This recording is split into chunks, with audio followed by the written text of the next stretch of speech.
traveler from beyond this world, will you witness this tale unfold? Alice? You recognized me just like that? Maybe I need to work on my impression. Anywho, come to Star Sand Shoal. There's a little something I'd like your help with. Well, it wouldn't be Clay's mom without a hefty dose of mystery, huh? Let's go see what this is about.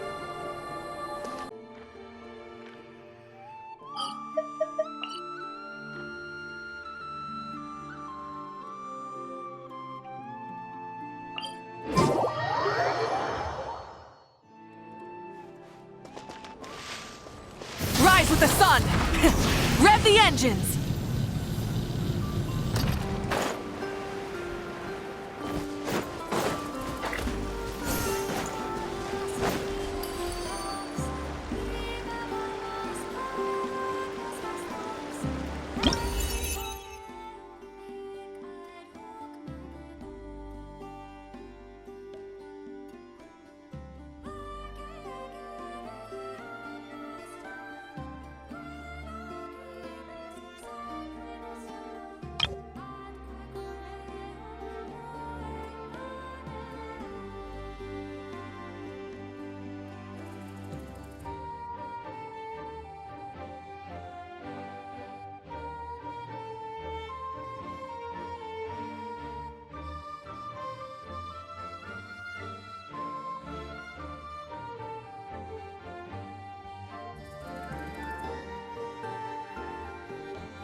Oh, it's Darren!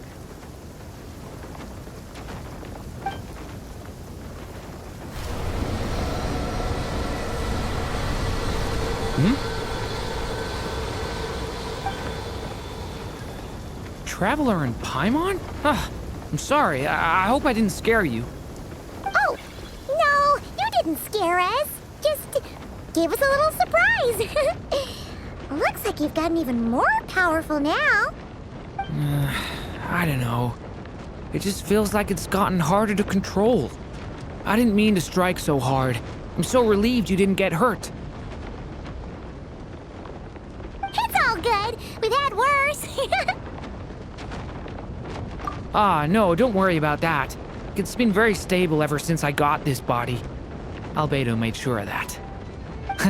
What you saw just now is something that only started happening recently. Maybe I'm still acclimating or something. I'm sure it'll clear up over time.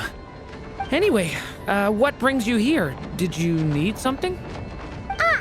Well, The day that the writer and the watcher crossed paths was the day that the magic known as storytelling was born. so, she asked us to come. Miss Alice? Oh, you too? I guess I really do need to work on my impression. Well, never mind that. It's been too long, Mini Durin. And please, that's Aunt Alice to you. I have brought you and the Traveler together here for a very important purpose. It has to do with your mom. My mom? Indeed, fairy tale author extraordinaire, Anya Marie Andersdaughter. See, I knew this would be right up your alley. Now then, if you'll open the book, I will begin narrating.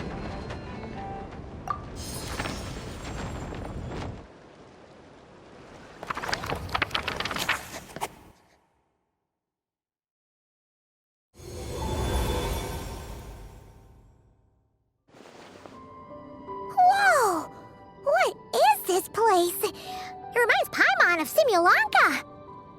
The two are indeed similar. Both worlds were built using the same magic, after all.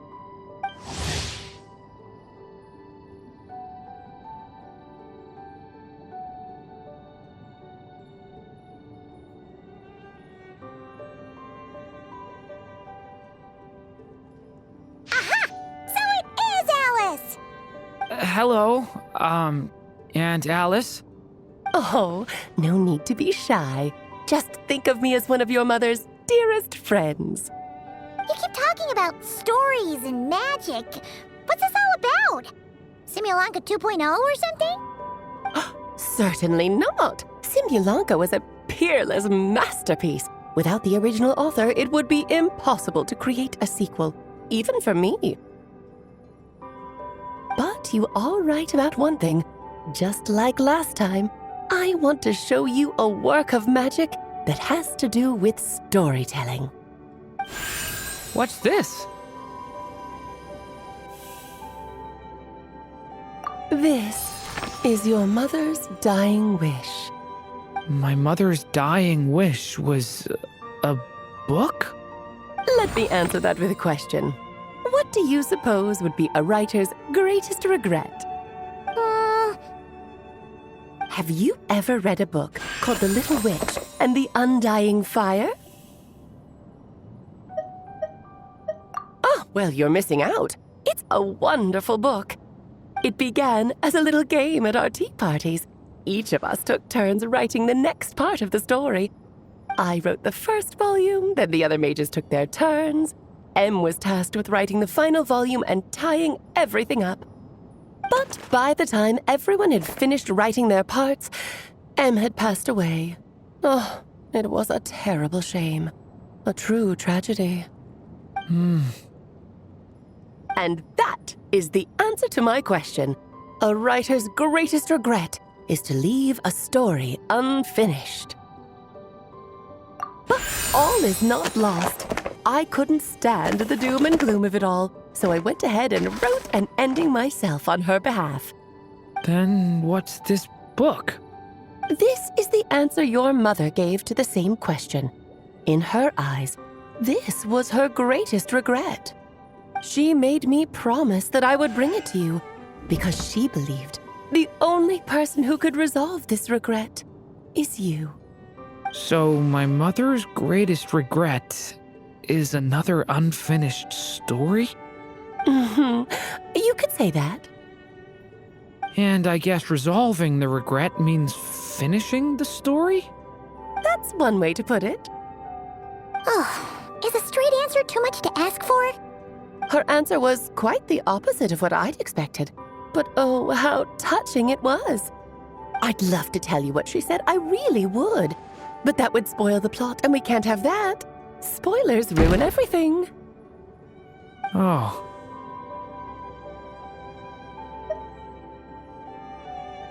Just think of this task as giving a story a much-needed ending. All I ask is that you do your best. I understand. But I only just started learning human script, and I don't have any writing experience at all. Relax. Why else do you think your dear aunt went and found you two such wonderful helpers? With their experience, you'll have so many story ideas you won't know what to do with them. So don't be shy to ask lots of questions. Yeah.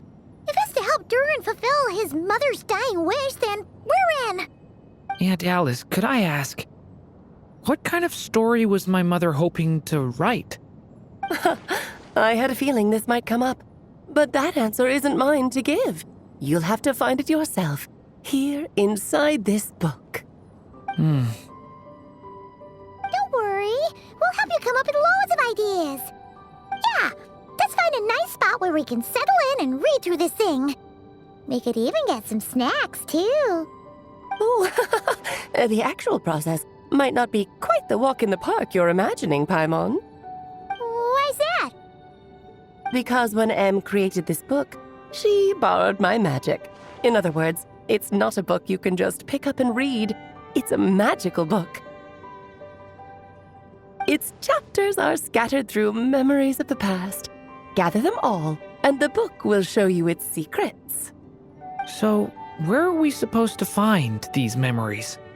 M left a trail of clues for each unfinished chapter. Follow the hints, and you'll find them. Oh, and when it comes to adding to the story yourselves, you'll need to use this. And this is... This, my dear little Paimon, is the ink M left behind. Infused with a little of my own magic, of course. If you're planning on writing something inside the book, you'll need it. It's extremely precious, so be sure to use it sparingly. This is all that's left. So, we need to search for the memories and keep an eye on how much ink we're using. It just had to be a wild goose chase, didn't it? Perhaps it's just another form of storytelling. M was ever so creative when it came to things like that. Just think of it as a little challenge your mom left behind. Who knows? There could even be a mysterious prize at the end of it all. I don't care about that. This was my mother's dying wish. Whatever it takes, I'll find a way. Yep. With the two of us by your side, you'll be just fine. Okie dokie. That should be pretty much all you need to know. Oh, and once the story's complete, do let me have a little look-see, okay? I've read everything she ever wrote, so naturally, I can't miss this one. Yeah. Most of the time, you're pretty hard to pin down. Don't worry, I'll know when you're finished. Just wait for me to reach out.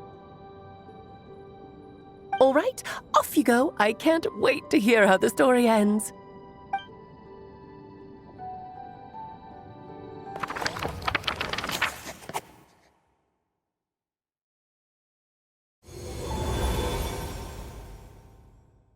Oh, here we are again.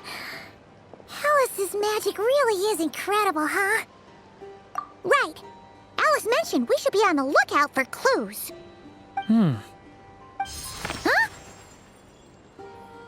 A corner of repose for countless tales, watched over by the honor of knights.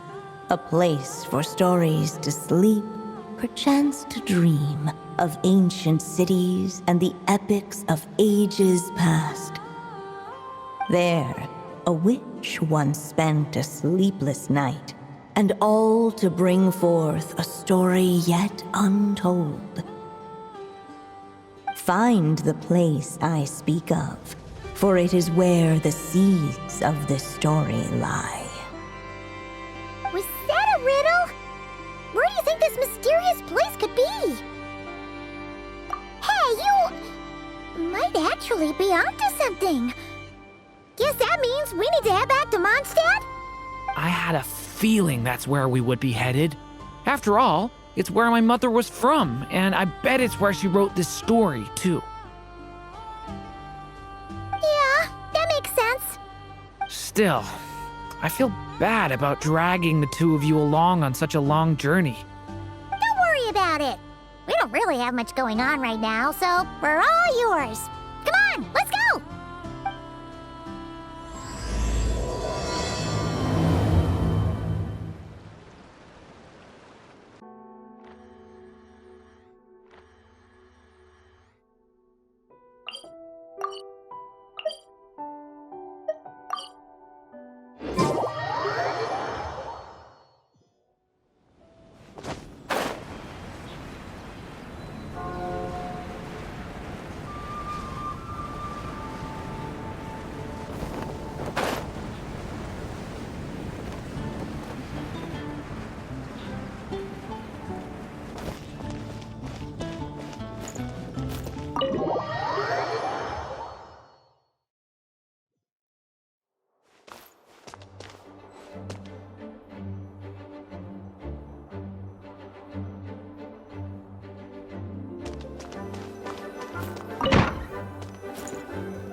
Back in the Mondstadt Library, huh?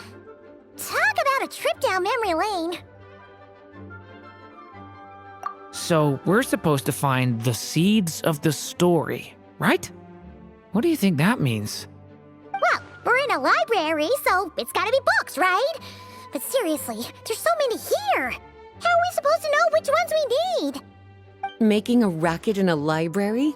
You should know better than that. Lisa! Oh, sorry about that. Now, who do we have here? Ah, my golden-haired cutie. And my little horn cutie, too. Sorry, Miss Lisa. I know you taught me to be quiet in the library, but Paimon was just trying to help.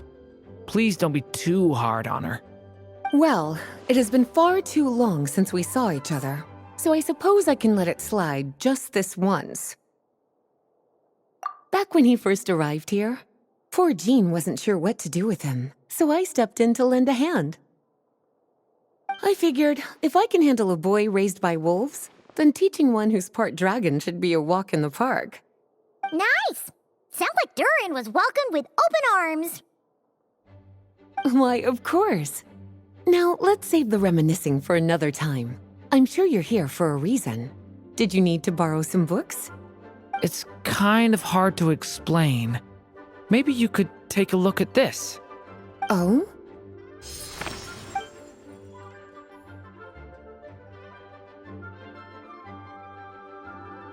Ah, I see. These so-called seeds of the story must be the books that inspired its creation. That's just how it is with stories. They grow out of the tales that came before them. And that mage, I can almost picture her here, hundreds of years ago, scribbling away at one of these very desks. But we don't know anything about this story. How are we supposed to figure out which books inspired it? As it happens, just before I found you here, I was looking into something rather peculiar. One of the knights reported seeing some books that weren't listed anywhere in our catalog. Stranger still, just as he went to reach out for them, the books vanished into thin air.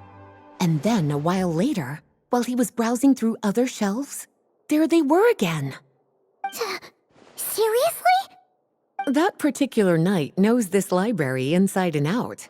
I'd be very surprised if he was seeing things. Something tells me these might just be the magical books you're after.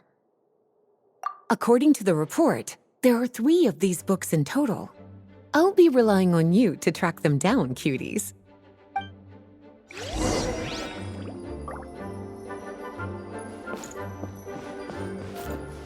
Oh, wait! Did Klee write this one? Should this even be here? We better show it to Lisa.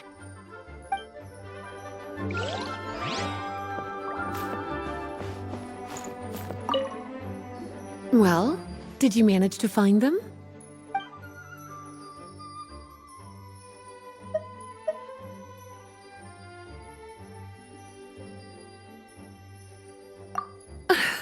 Well, it definitely shouldn't be here, but I'd highly doubt it's one of the books you're looking for. Because this is something Klee wrote. It's a compilation of all the best fish blasting spots around Mondstadt, as well as the most convenient places to stash her new jumpy dumpties. Of course, there's no way she'd get away with keeping a book like that in her bag. And she'd be in big, big trouble if Jean were to find out. Not only would the book itself be confiscated, but she'd be looking at a whole day in solitary confinement at the very least. Somehow, she figured out that the best place to hide it was right here. No place like a forest for hiding trees, huh? Now, every time it gets confiscated, she just writes a new one and sneaks it back in. Yes, so thanks for helping me find it. I'll finally be able to hand it over to Jean. Well, did you manage to find them? Seems like there's still some missing. Why don't you try checking the other shelves? Please be quiet within the premises and refrain from making a racket. An experiment log? Looks like part of the title's been erased. There's something seriously suspicious about this book.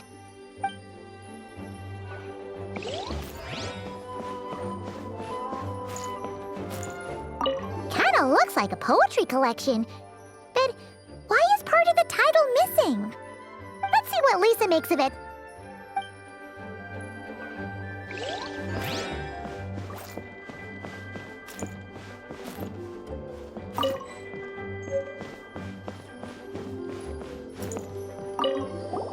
Second strongest spell in existence.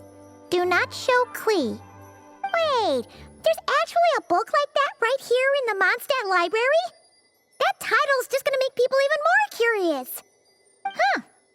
There's definitely something fishy about this one.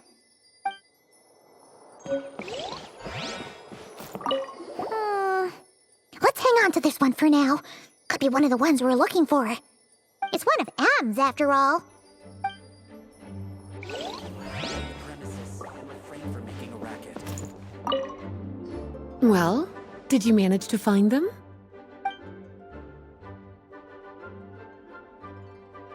Huh. This book definitely doesn't belong here. Yeah, we could tell just from reading the title. Rubedo was the one who brought it in. He suggested I place it on the restricted list and keep it sealed away. Why? He said it's full of forbidden alchemical formulas, some of which could even result in the creation of dangerous monsters. Apparently, the danger it posed was so great, he didn't even feel like it was safe to carry around or keep it in his workshop. Really? Definitely sounds like it shouldn't be here then. Still, if that mage read this book too, it must have been written a lot earlier than I'd imagined.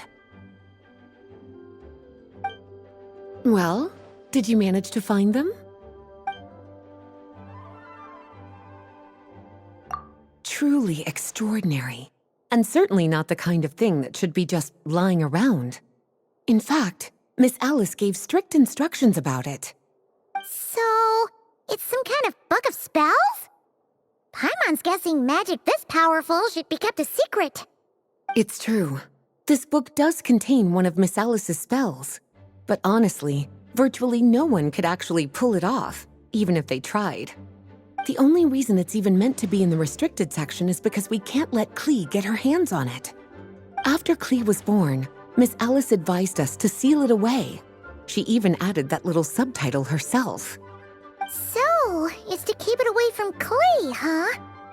Does that mean she could use it to cause even more mayhem than she already does with Jumpy Dumpty? No, that's not it. As Miss Alice herself put it, letting Klee see it too early would spoil the surprise. Well, did you manage to find them? Yes, this is a restricted book, all right. It certainly isn't supposed to be here. Huh. But it looks like a regular poetry collection. How did it end up being classified as a restricted book? The issue lies with one of the poems inside. You've heard of the great battle that took place on Dragonspine, yes? 500 years ago, during the cataclysm in Conria, an evil dragon descended upon Mondstadt.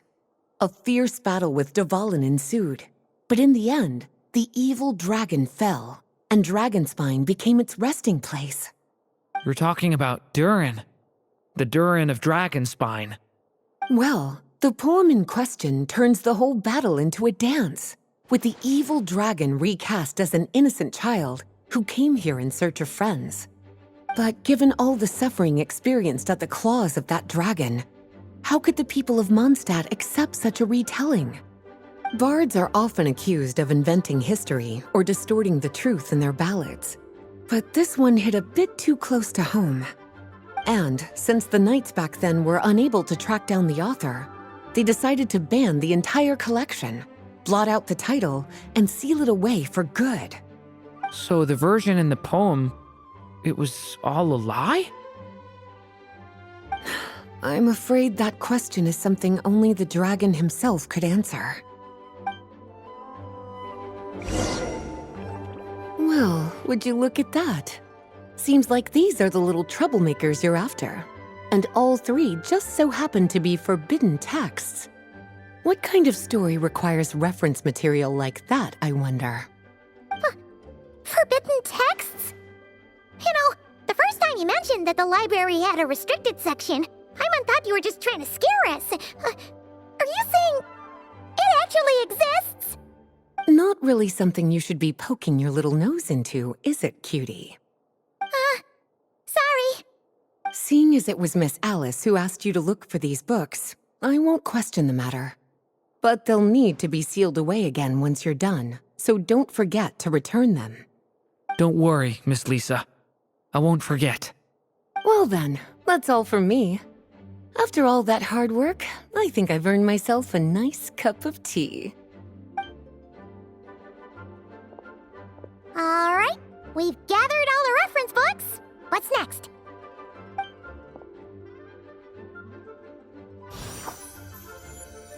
Wait, look!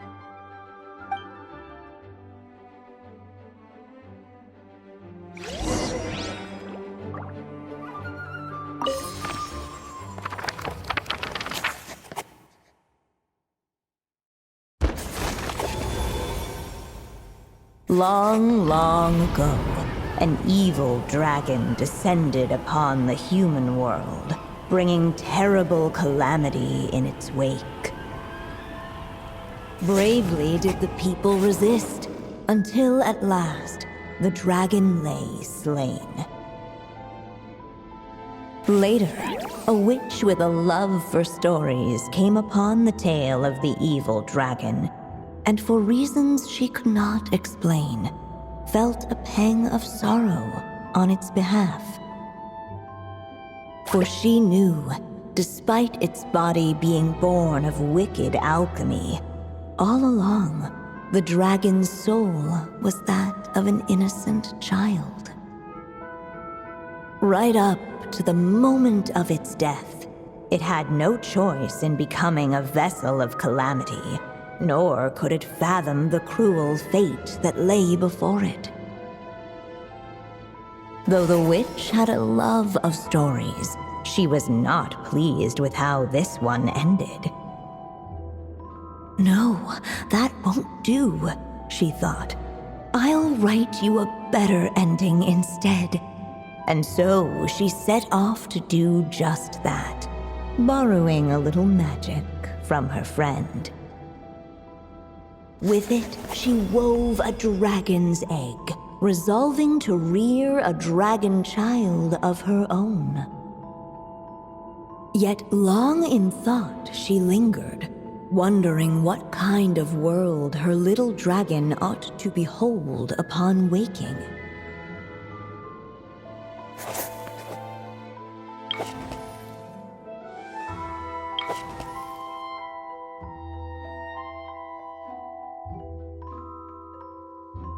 At last, she made her mind up, adorning the cradle with a trace of palatial splendor.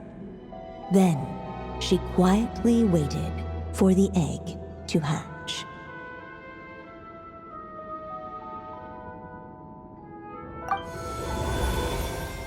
Whoa! We're actually inside the story! This must be Aunt Alice's magic. Yeah. A story about me? Why don't we just see where the story takes us? All we know is the beginning at this point. Okay. And now a golden-haired traveler, a silvery sprite, and a dragon-born youth step onto the stage. What new chapter will their arrival bring? Whoa! That came out of nowhere! Was that the same voice we heard just now? Yeah. But why does it sound so familiar? I've missed this. It's just like the stories my mother used to tell me. You mean... Em? She used to tell you stories?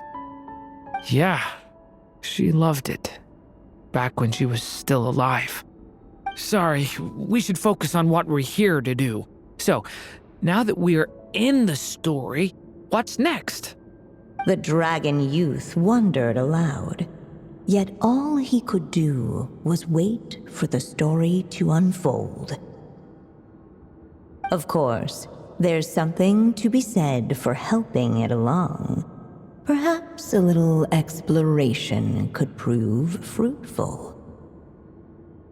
Oh, is that a hint?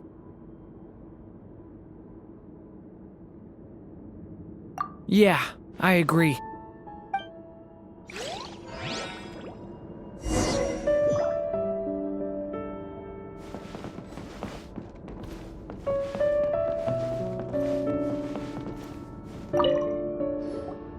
This Draco doll is meant to be the witch in the story, right? Wait a second. All the people we've seen that look like that turned out to be mages from the Hexen Circle. Do you think the witch in this story is one of them too? My mother had a hat just like this. Then, the witch must be M. Looks like this story really is about Durin, huh? Whether the sprite spoke true or not, it had little bearing on the story at hand. For in that moment, what mattered most was not that she was a witch, but a mother waiting for her child to hatch. Let's keep looking.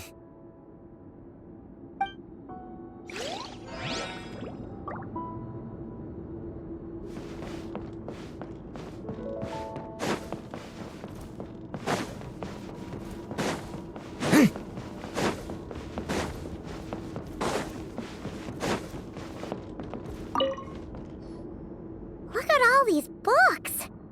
Guessing the witch did a lot of reading while she was waiting for the egg to hatch. It just so happened a dragon egg wasn't the only thing she was incubating here. Where else might a story be born, if not among books? Oh!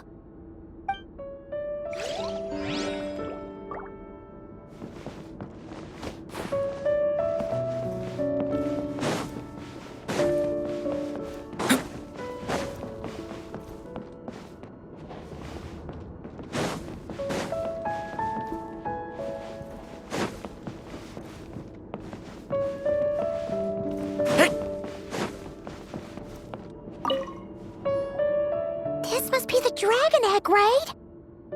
Looks like it's gonna hatch any moment now. So we've got a dragon egg about to hatch, a witch who loves stories, and that evil dragon we heard about at the beginning. Yep, it all adds up. This is my story, isn't it? Okay, so how are we supposed to help the story along? It feels like all we can do right now is wait. Apparently, it hadn't dawned on the group to look for a way to help the egg hatch faster. Oh, right! We're at the point in the story where we're waiting for the baby dragon to hatch, so that has to happen before the story can continue. With the flames at his command, perhaps the dragon youth might be able to provide the egg with sufficient warmth. What? You want us to roast the dragon egg?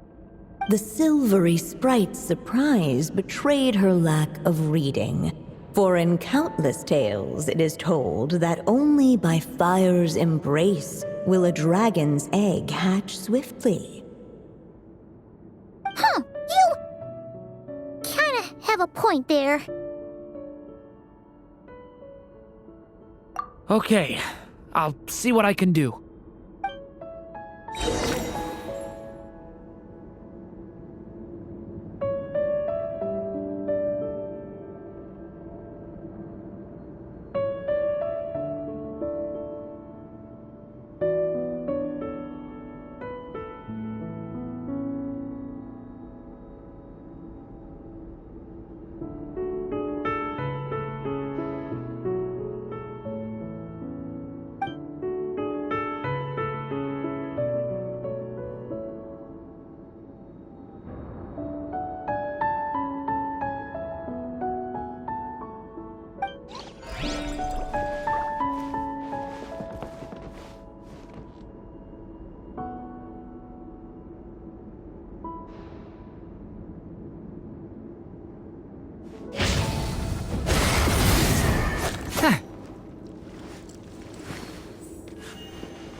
Clearly, both the golden-haired traveler and the dragon youth were eagerly awaiting the little dragon's birth, though perhaps their longing burned a little too brightly. Still, such fiery anticipation might itself become a blessing.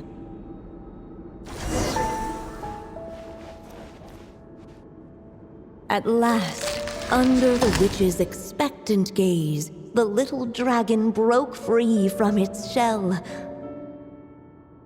No living being has ever decided the moment of its birth. You were no exception, my child. I brought you into being because I willed it so, just like the witch who created that evil dragon. But I promise you this. Your birth was wanted. You are loved, and you will have a different fate than the dragon that came before you. You've never told me those things before, but for some reason, I always knew. Thank you for bringing me into this world.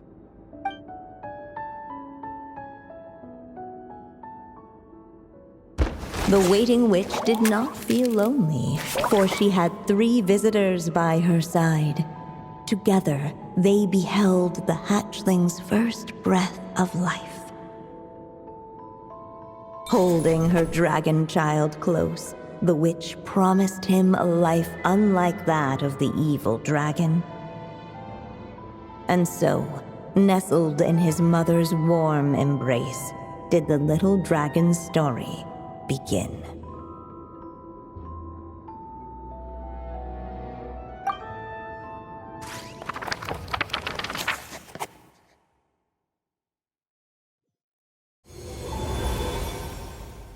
Wait, isn't this Mondstadt? Looks like we're back in the real world. Looks like there's more written on the page now and less ink left than before. So, does that mean we've completed this chapter? Yeah, but why does M seem to think that the story isn't finished yet? Durin broke free from the curse, came into this world with a new body, and even made a bunch of new friends. That already sounds like a happy ending to Paimon. True. Everything's always so mysterious with these mages. Guess all we can do is wait for more clues. Huh.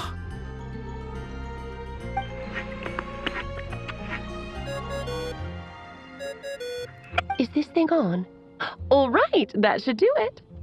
Hey, that's Alice's voice. Hello there, children. If you're hearing this, you've stumbled upon the little recording I left for you. I thought you could use a few hints about how the book works. By now, I'm guessing you've already begun to leave your mark on the story. You should know, however, that the book needs time to absorb the ink, so the next chapter's clues won't show up right away. Wait, so even magic ink needs time to dry? The good news is, you can return to any chapter you've already completed and continue to explore the mystical, magical storybook world you helped create. Have fun, dearies. Toodles! Oh, man. Paimon was so ready to knock this out in one go. Maybe it's for the best. Sooner or later, we'll end up being whisked off to another world again, and if that happens, who knows when we'll be able to come back. So it might be good to take a break while we can. A break. Yeah! Paimon has a sudden craving for the good hunter's sticky honey roast. And we happen to be in Mondstadt, so... So let's meet up here later. I need to find Miss Lisa to return those books anyway.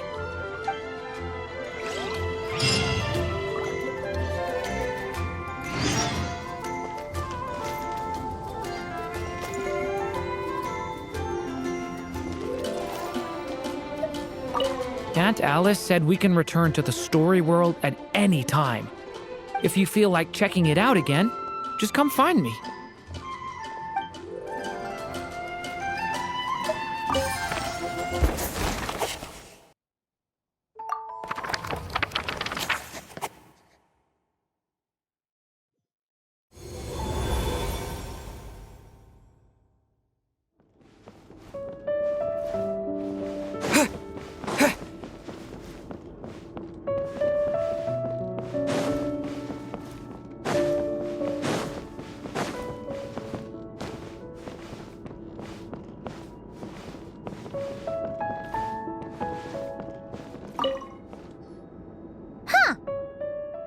doesn't remember seeing this many manuscripts last time we were here. So, she wrote this many books even after Durin was born? Let's see. Weird. Is it just that Paimon hasn't read enough, or were none of these ever actually published? Wonder which story these are for. Well, looks like a lot of work went into it, so it must be a pretty great one.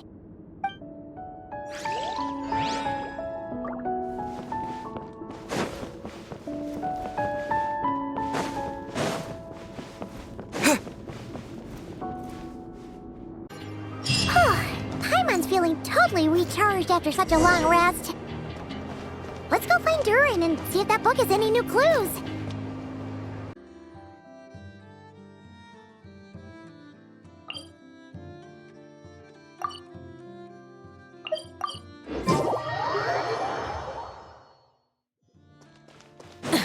Light it up!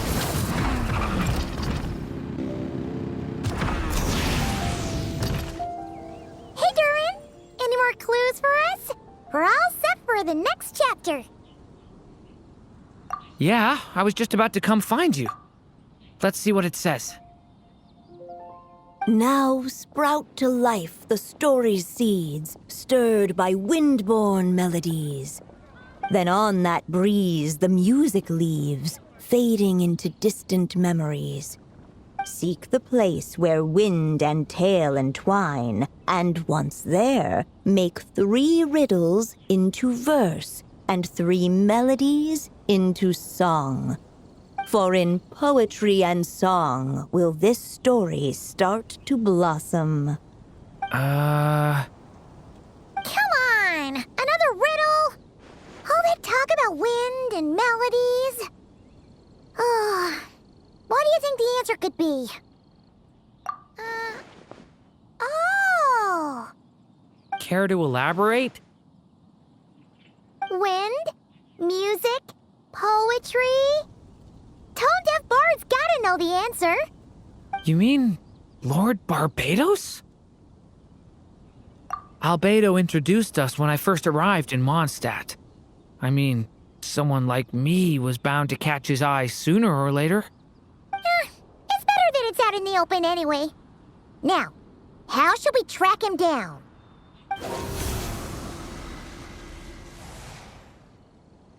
I'm pretty sure he's already caught wind of what's going on here.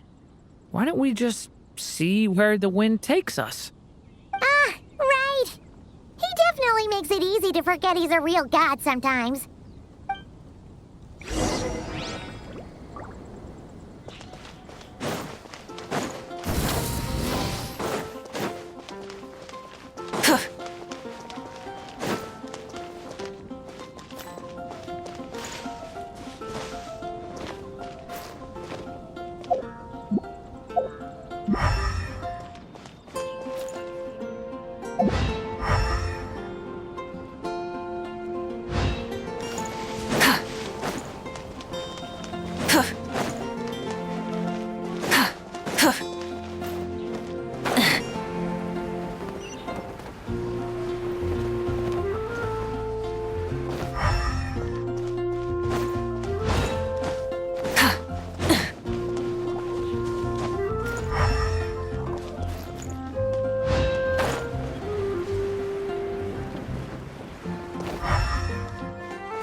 Lord Barbados will...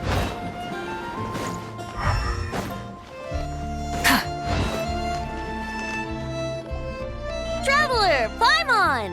What a sight for sore eyes! And the little dragon from the fairy tale world.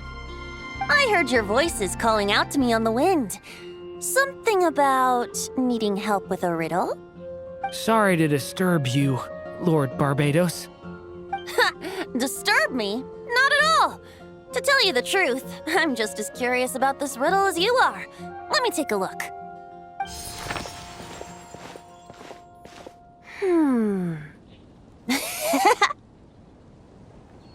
What is it? Did you figure out the answer? 3 riddles and 3 melodies. That sure takes me back. The answer you seek lies hidden in memory. Looks like running to Tone Deaf Bard was the right call after all. Long ago, those mages came to Mondstadt, seeking to test their strength against mine. But I replied, let us make music, not war, and resolve our conflicts through song. So I strummed my lyre and sang them this verse. O wind, welcome now, my guests. Pass through verdant leaves unseen, where shape your formless self may take, and offer up a graceful scene, a fleeting gift for welcome's sake. Leap at the edge of a sea of clouds, where land meets sky and sky meets ground. There frighten off the noisy crowds and bring my guests a calm profound. Fly beneath the stars up high, where mortal noise is swept aside, that my dear guests with starry eyes may share the dreams they hold inside. Now go to where I vowed to keep a quiet spot for them to sleep. No clash, no contest bars the way, just tea and mirth to fill the day. There you have it, the 3 melodies. As for the answers to those 3 riddles, I trust you can guess them by now. The woods, the edge of a cliff, and the sky? Correct! Funnily enough, your mother was also the first to solve it, all that time ago. There must be some kind of special rapport between those who write stories and those who sing them.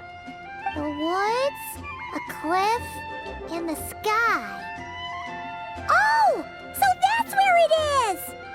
I suppose the spot that answer points to is where you're headed next. You should know, after solving my riddle, the mages even accepted my proposal and made that location their official meeting spot. And going by what your book is suggesting, once you found it, you might want to try playing the melody I just shared with you. Guess you can be pretty reliable when it counts, huh, Great Animal Archon? Thanks for the help, Lord Barbados. Still got questions for me, huh? Yeah, you must have read countless tales in your time, being a wandering bard and all. In your experience, why might an author consider a story unfinished?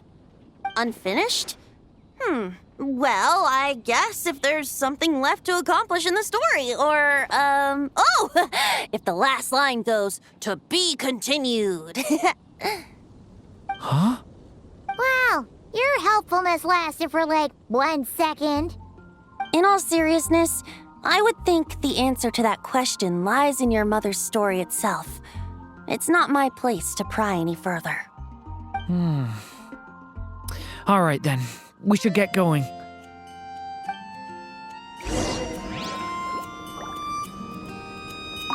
I wonder when their next meeting will be.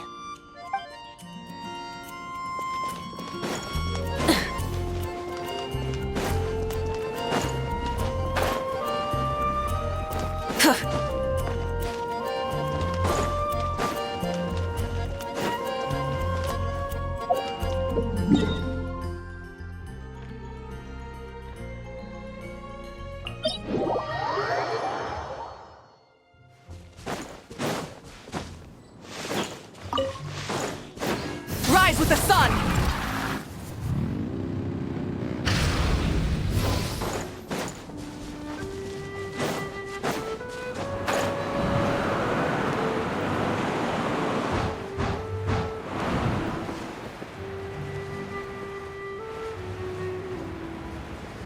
Hip.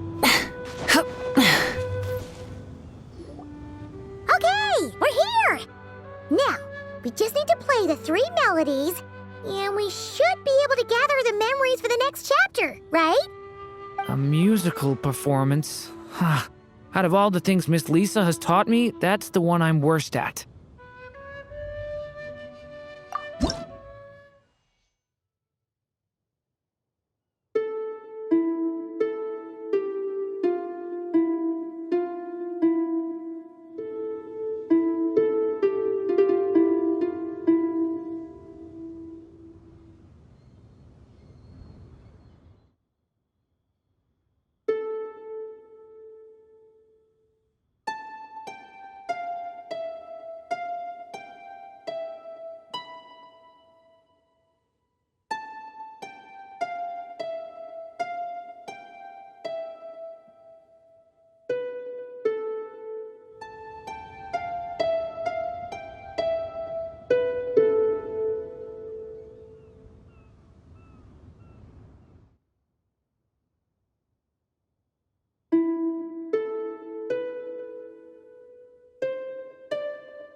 Even a war that shook the world could not halt the witches' gatherings. Yet even so, with the passing of time, 3 of their teacups no longer came to be set. The witches did not linger long in sorrow, for the Story Witch had brought glad tidings of her own. Born was her dragon child, safe and sound. Her fellow witches offered up their blessings, eagerly debating how to celebrate the child's birth.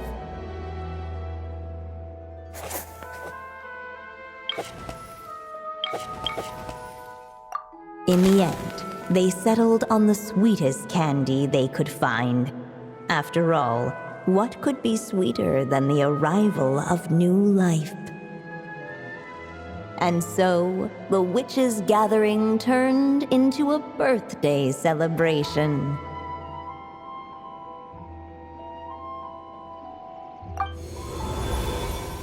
So, we're back in the story world, huh? As if from nowhere, new guests appeared at the witches' table. Perhaps they too had come to celebrate the dragon child's birthday.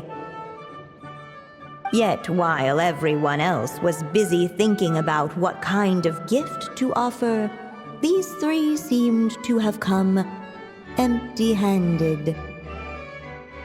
Hardly the recipe for a warm welcome to a birthday party, now is it? A gift? Hey, what's this all about? We only just found out this was a party. While the guests voiced their complaints and grievances, perhaps they should have been wondering what kind of gift to give instead. So, we need to bring a gift to advance the story? Oh, but where are we supposed to get something like that? Perhaps it would be a good idea to have a look around. Why didn't you just say so?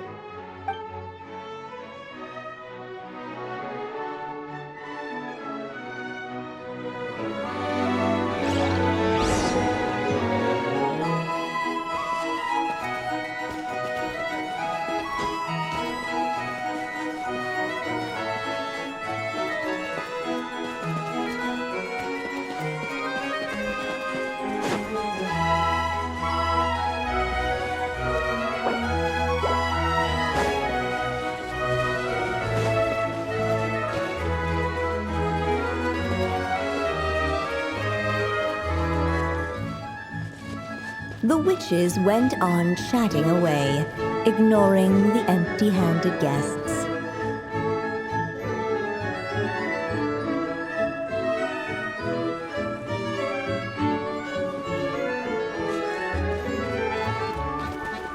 The witches went on chatting away, ignoring the empty-handed guests. Hey, is that the other Durin?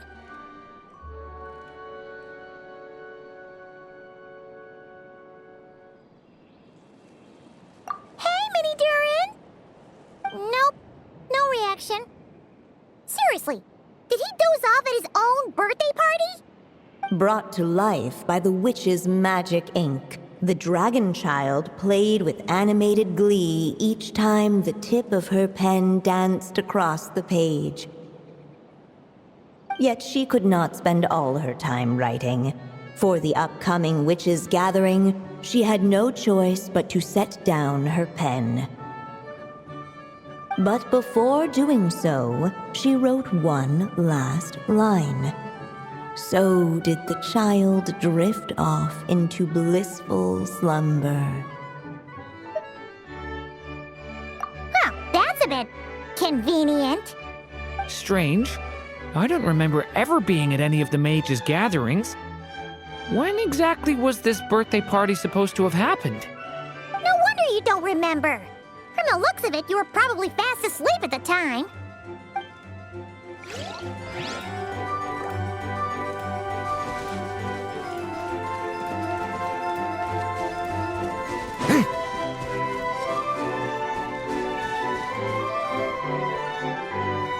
Hey, could we use these as gifts, maybe?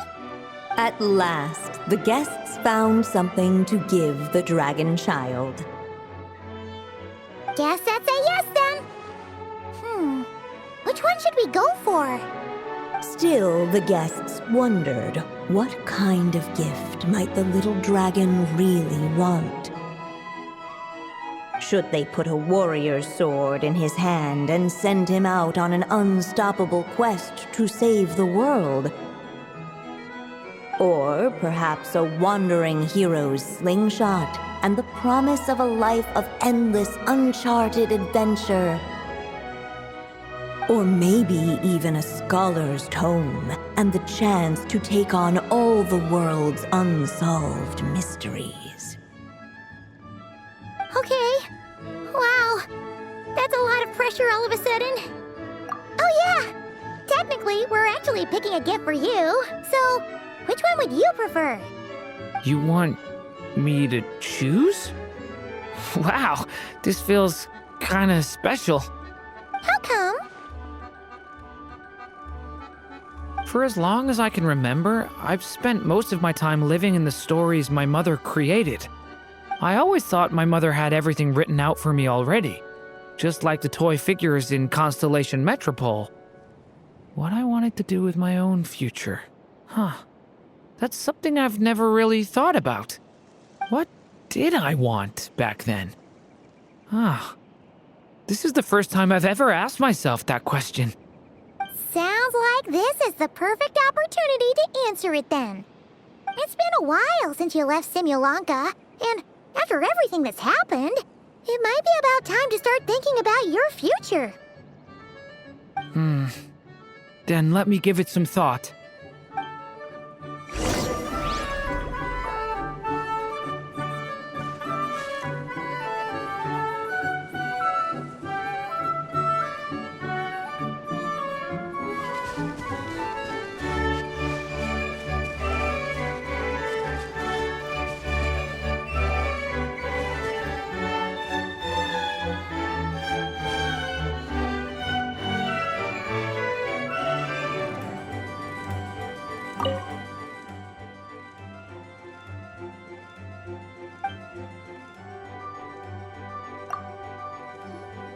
In the end, the guests settled on the Scholar's Tome.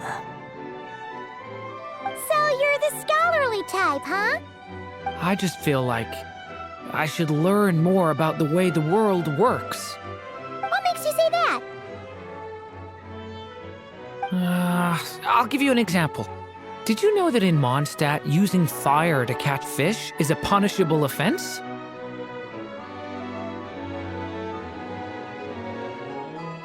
I thought she was just teaching me regular hunting techniques.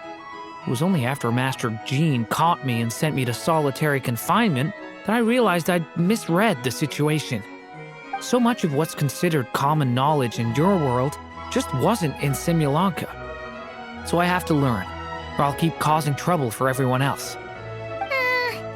Paimon's not sure that counts as common knowledge.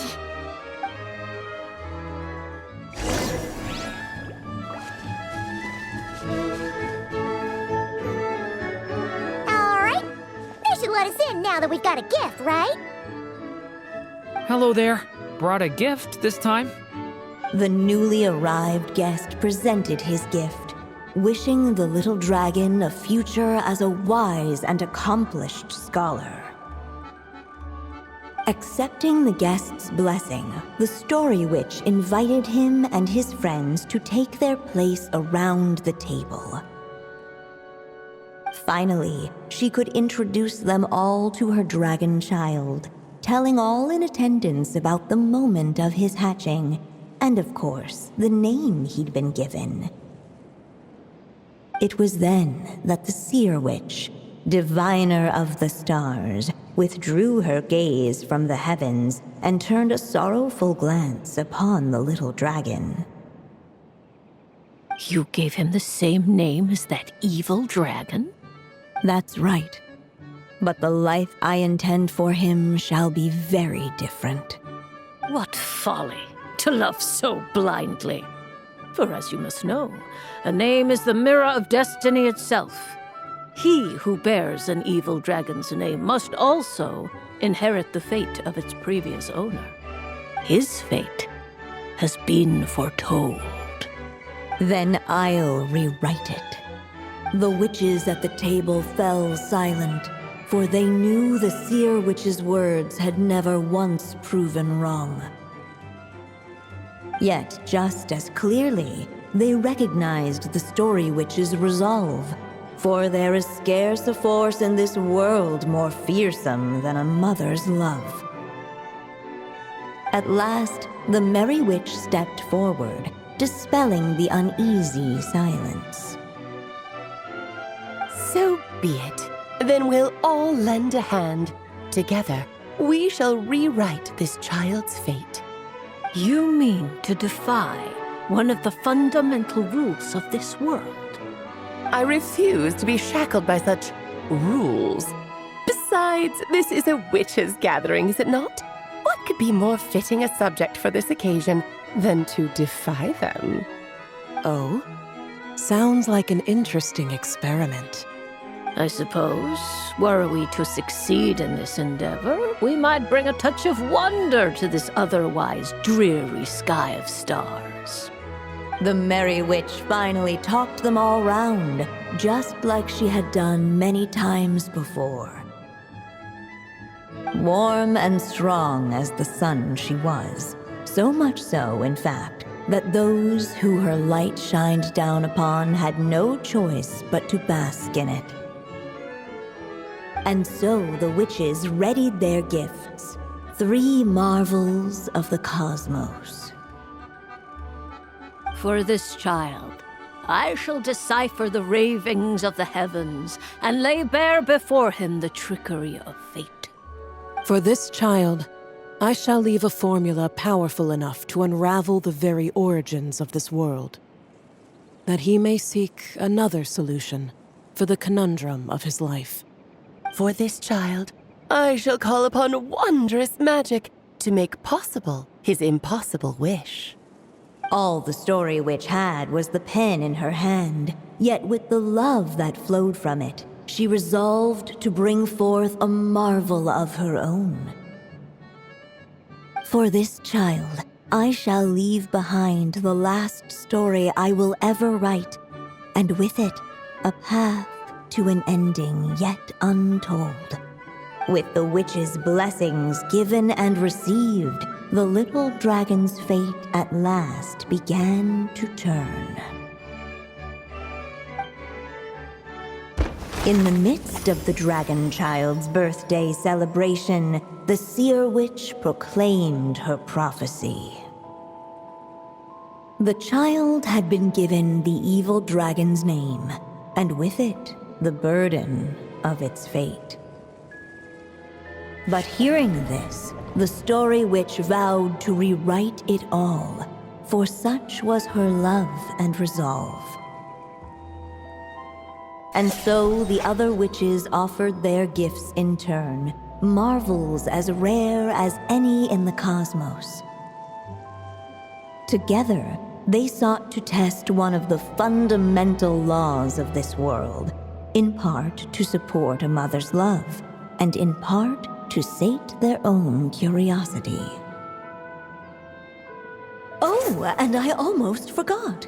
Our new guests came bearing blessings of their own. Who knows?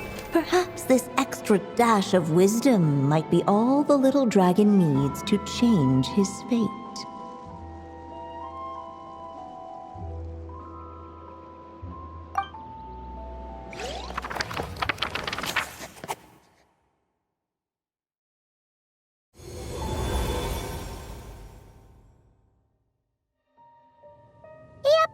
Looks like we've completed this chapter, too.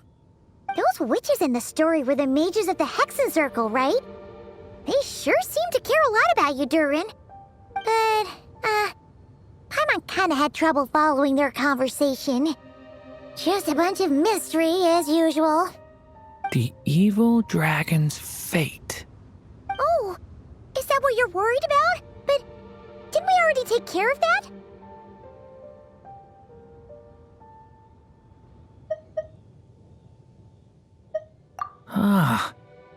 mages must have had a hand in that, too. Also, I was just thinking, which part of the story are we even meant to be completing? Oh, it feels less like we're filling in the gaps and more like we're adding something new altogether. But we use the ink, right? And the book hasn't given us any more clues, so that must mean our task is complete. At least for now. Yeah, I guess we're doing something right.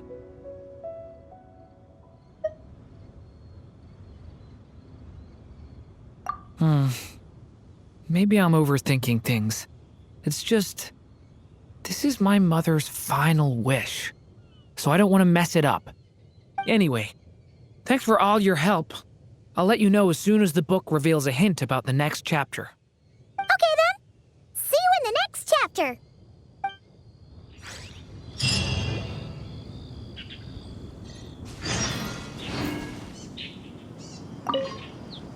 I think I'm gonna stick around, take my time reading through this book. If you feel like jumping back into the story, just come find me.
As of late, the Tricksy Witch has nearly the entirety of the snowy lands in her grasp.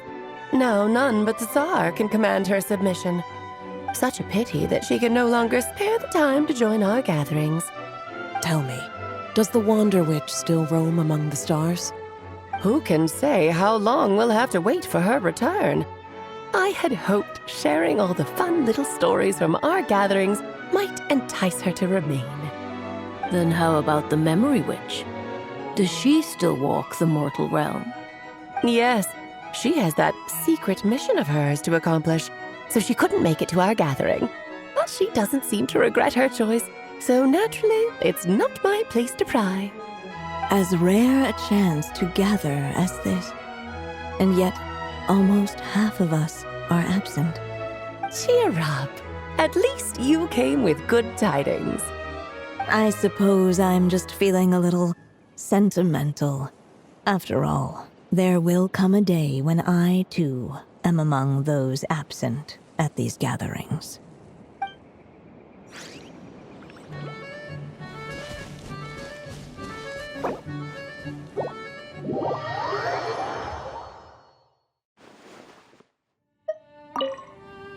I think I'm gonna stick around, take my time reading through this book. If you feel like jumping back into the story, just come find me.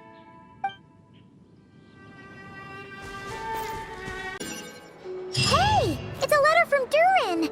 He wants to meet us in Mondstadt. Sounds like the book must have given us a clue about the next chapter.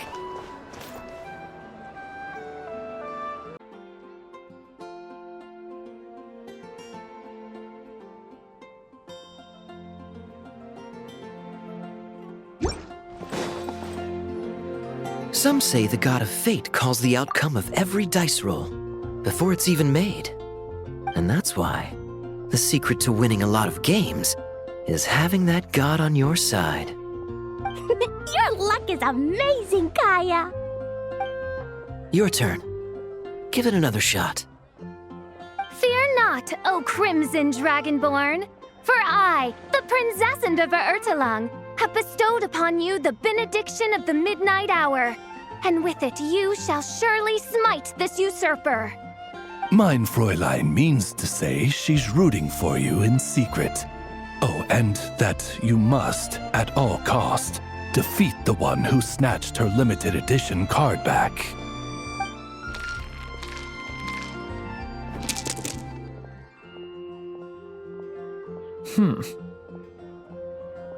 I'm not too sure if that counts as good luck or bad. Tis not but the perfidious machinations of fate. Hey, everyone!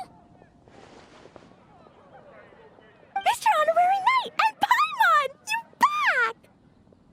It's good to see you, Honorary Knight.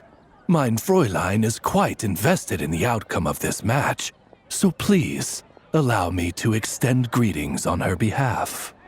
Of course. But if you're out playing cards, how come you're not over at the Cat's Tail? There's something about our horned friend over there that seems to frighten off little animals. Could be because he used to be a dragon.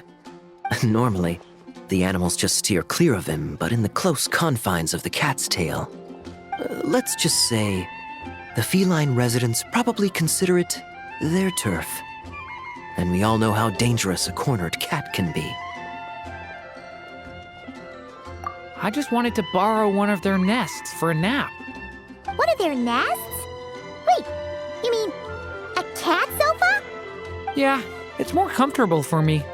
I can stretch out just the way I like. But it turns out the Black Cat and his minions are quite territorial. Luckily, Miss Diona helped smooth things over, and they finally agreed to let me use one. But, I only get to use it after dark. Oh, Diona stepped in! You know, underneath it all, she really does like helping people. The more likely reason is because Durin won't touch a drop of alcohol. As far as Diona's concerned, that pretty much makes them two peas in a pod. It's a shame, really, considering everything Mondstadt has to offer in that regard.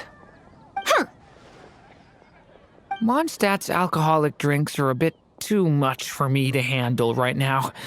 But maybe someday. There's no need to force it. Who says you have to drink just because you're in Mondstadt? Yeah, it's just... I'd really like to make some more friends, so I need to learn how humans socialize. I guess alcohol is usually involved, though. But that's why I started learning how to play Genius Invocation TCG.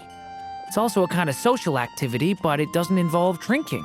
And I've been lucky enough to receive the guidance of the Prinzessin de Verurteilung herself. Exactly! Who needs alcohol when you can make friends playing card games? Speaking of which, need any tips from the master over here? You'll wipe the floor with that opponent of yours. Paimon guarantees it.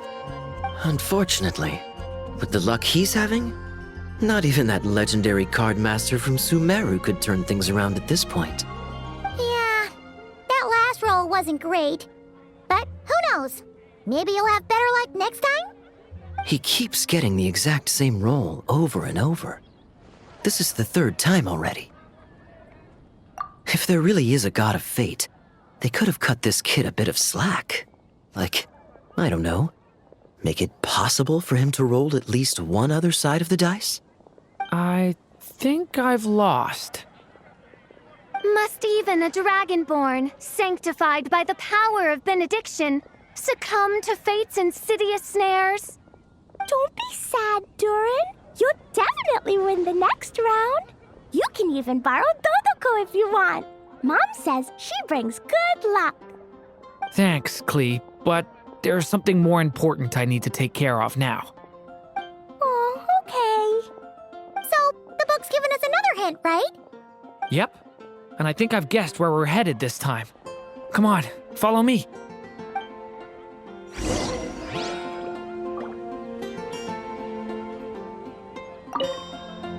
Mr. Honorary Knight and Durin, are you heading off in a big adventure? But Master Jean said I can't leave the city today. Promise me you'll tell me all about it when you get back, okay?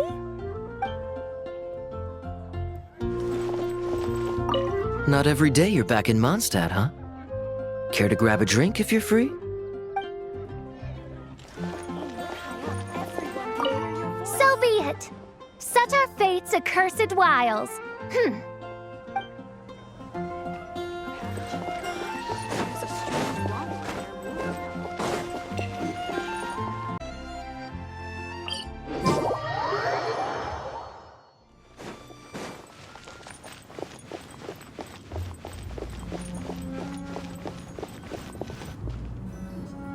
In what sort of castle might a storybook dragon dwell? The witch turned to a mighty dragon born upon the wind to seek her answer. From afar, she beheld a solitary castle, standing lonely beneath its wings, and wrote it into words. Its walls kept out the wind and rain, yet also cast a solemn shadow. Enveloped by their shade, the story's boughs were lulled into a torpid slumber and reached no further skyward. So that's the clue. I think we're meant to find a place where dragons live, and this time, in the real world. I asked around, and it just so happens that there's a place like that in Mondstadt. Yep, that checks out. I've heard that the dragon here is called Dvalin, and that he's a magnificent creature. I hope I get the chance to meet him. Wait a second. Do you think having the two of them meet is the best idea? You know, considering everything that happened in the past? How would we even explain everything to him? Well, if we do run into Dvalin, it should turn out okay with us there at least. Is something wrong? Nope. Let's go!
So, this is where Dvalin lives?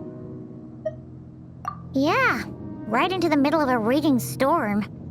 If you're afraid of getting blown away, Paimon, you can always hang onto my sleeve. This isn't Paimon's first rodeo. Come on, let's get going.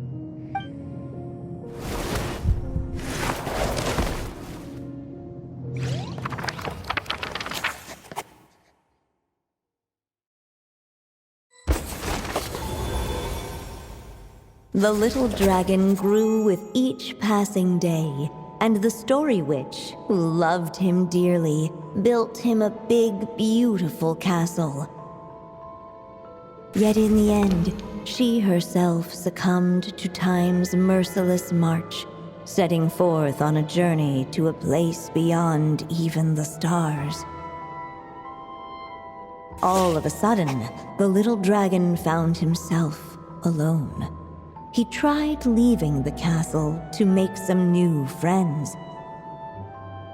But already he had grown the claws and scales of an evil dragon, just as the prophecy had foretold. Afraid he might hurt someone, the gentle little dragon hid within the castle his mother had built and came forth no more.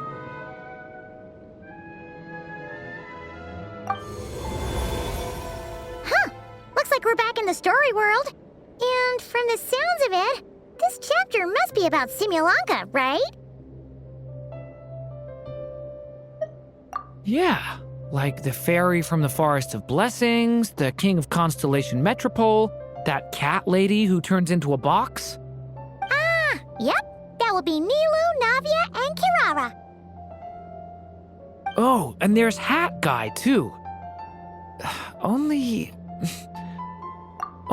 lately, whenever I see Hat Guy, I get this strange feeling. What kind of feeling? It's like there's something on his mind. He hasn't told me what it is, but I can sense it all the same. Well, he's always been kind of broody. I guess I should focus on fulfilling my mother's final wish for now, though. Yeah, we should get started on this chapter. So, let's track you down and free you from fate's curse once again. That day, a small band of adventurers suddenly arrived beneath the castle walls. They promised to help the little dragon cast off the curse of fate. Yet as they stood beneath the castle walls, it appeared they had no idea how to even begin. Hey! Instead of making fun of us, how about giving us a hint? The little dragon had shut himself inside the tall tower at the castle's center. Anyone who wished to reach him must traverse the barriers that wall off his heart, for there is no other way. Looks like we're in for another long one. Let me try something. Ooh, do you have an idea? If that little dragon in the tower used to be me, then surely I'd know how he shuts people out better than anyone. Come on, follow me.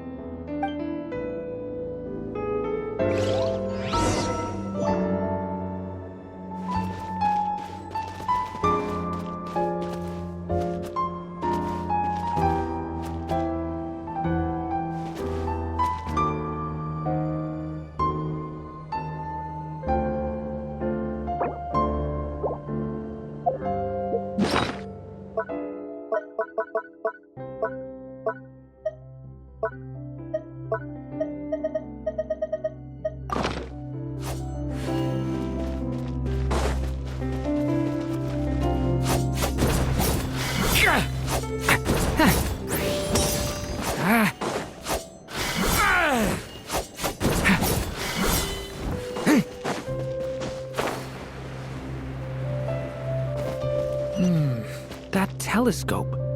I've seen magical tools like that before.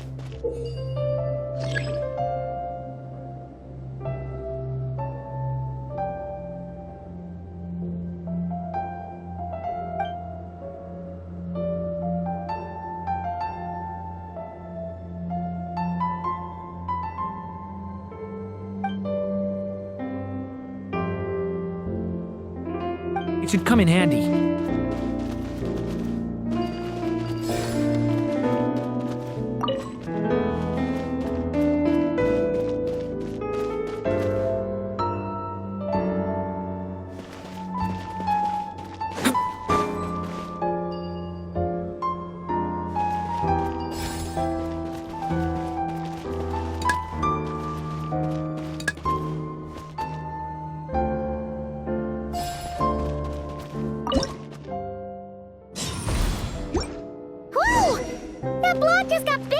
We can get past the obstacles ahead by using these blocks to jump upwards.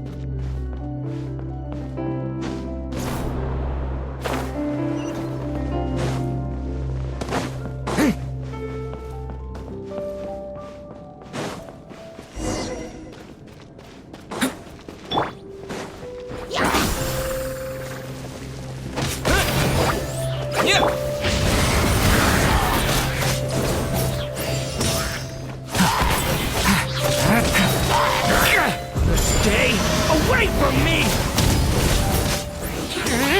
Leave it to me!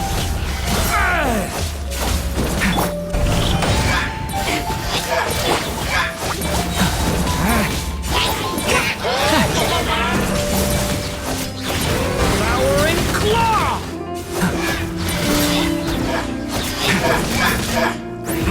Element for the end! This is like a maze! How are we supposed to get through? We'll just have to check each spot.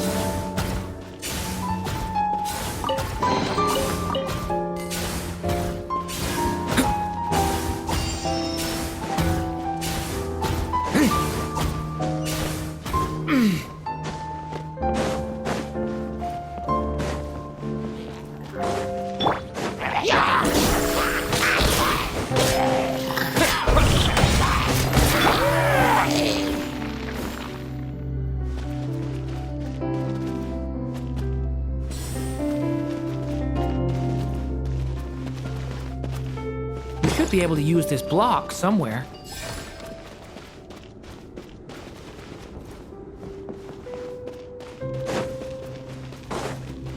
Looks like this telescope is missing some blocks. Oh, let's try the one we just picked up.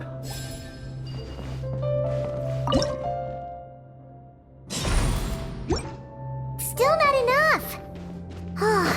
Guess we'll have to keep searching.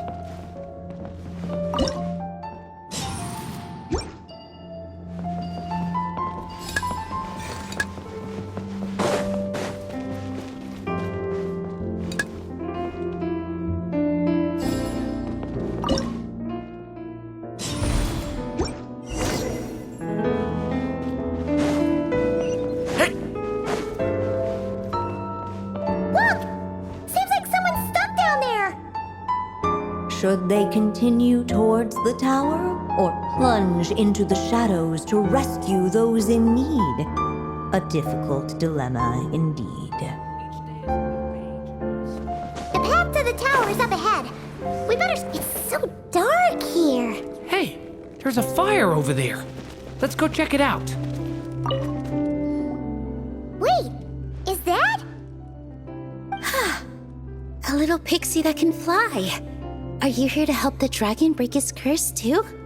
Oh, what's this? More brave adventurers bold enough to set foot in this castle? Come, join the ranks of your liege's guard. Nilu and Navia! Nilu? No. I'm a flying squirrel fairy. And I'm a giraffe king. Not this Navia you speak of. That's right. Oh, and don't forget Catbox Lady. Are you friend or foe? Friend! Definitely friend! Miss, Catbox Lady? Yeah, Simulanka is a big part of Durin's story. So, guess it's no surprise the people we were with there would make an appearance. Okay, I think I get it now. Flying Squirrel Fairy, Giraffe King, Catbox Lady, please follow me. The shadows cast from the high walls of the tower were manifestations of the dragon's loneliness. barring the path of any visitor who wished to be his friend.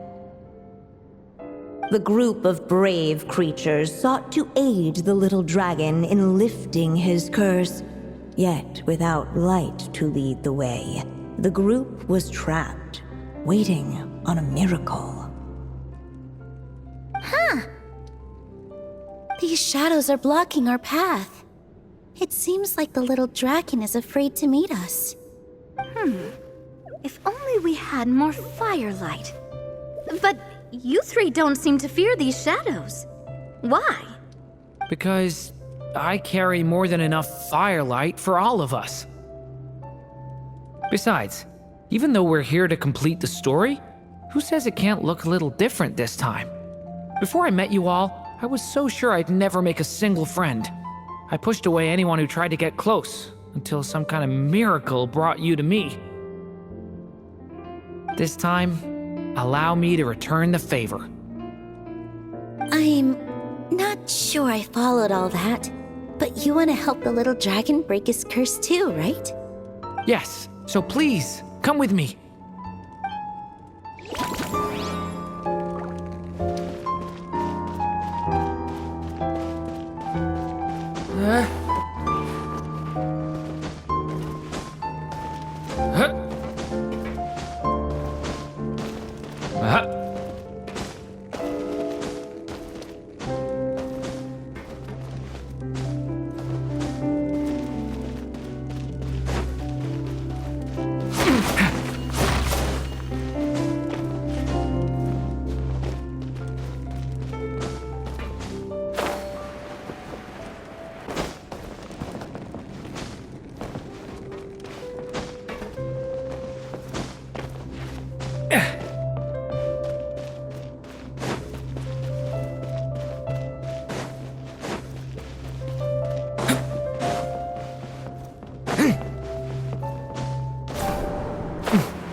Dragon, just calm down!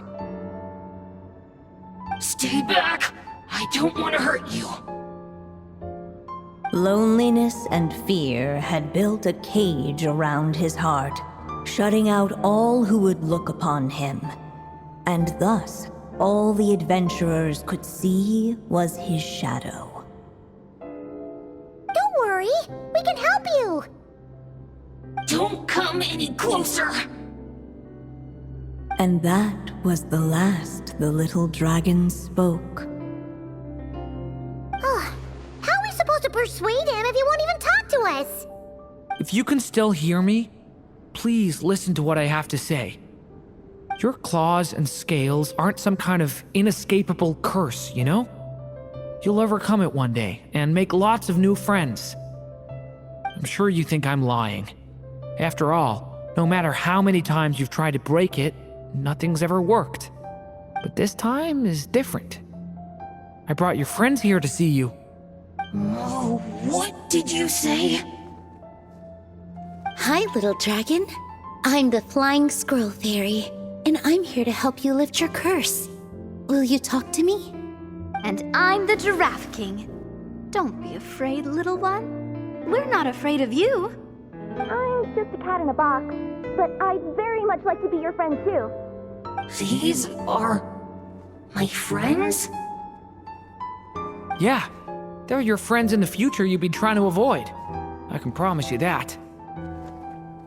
They're reaching out, so you just have to ask yourself one question. Do you accept? After a long silence, heavy footsteps echoed from the tower's shadows. But still, the one who made them refused to step forward. Though the cage to his heart had been unlocked, the little dragon remained ashamed of his claws and scales. How can I face my friends like this? Don't worry, little dragon. We're gonna offer up our blessings and make a wish to the goddess of fate to release you from your curse. Yeah, just like last time. Make a wish? To the goddess of fate? At that moment, the Merry Witch made her entrance. Hello, little one. Don't be afraid. With the blessings of your friends, your wish shall be granted. Alice? Wait, you're the Merry Witch from the story? Correct. It is I, the Merry Witch, creator goddess of this realm. And it just so happens the goddess of fate is none other than my dear friend, the Story Witch. I'm here to make good on my promise to lend her my second strongest spell. With this spell, she'll have the power to create an entire world. So naturally, granting your wish won't be a problem. Provided, of course, you receive your friend's blessings. But before we proceed, I must check something on her behalf. Little dragon, do you accept this blessing? I want to be your friend. So if you're offering, then yes, I would love to have your blessings. Were it not for the adventurer's blessings, this tale might have ended long ago. Thanks to them, another ending was now possible. Yet in that moment, they did not know if this blessing was truly a gift or just another trial in disguise. What? You didn't say a word when we actually needed a clue, but now at a critical moment like this, you turn up and start playing mind games? Another trial. Ha, that actually sounds about right. Be it the fictional problems of Simulanka or unavoidable conflicts in the real world, if you think about it, that's what they've been all along. But if it wasn't for those trials, I never would have met any of you. So, despite all that, I'd still like to give my blessings. That's the spirit! Come on, Durin! Let's help you make your wish come true again! On behalf of both my past and present selves, thank you, my friends. Fortunately, a brave band of adventurers heard tell of the little dragon's story. Determined to lift his curse, they fought their way through countless trials. To help him, they offered up their blessings and made a wish to the goddess of fate. At last, their wish was granted. Shaking off his scales, the little dragon stepped out of the tower's gloom. But his time in the world beyond the castle would soon teach him this gift would bring blessings and trials of its own.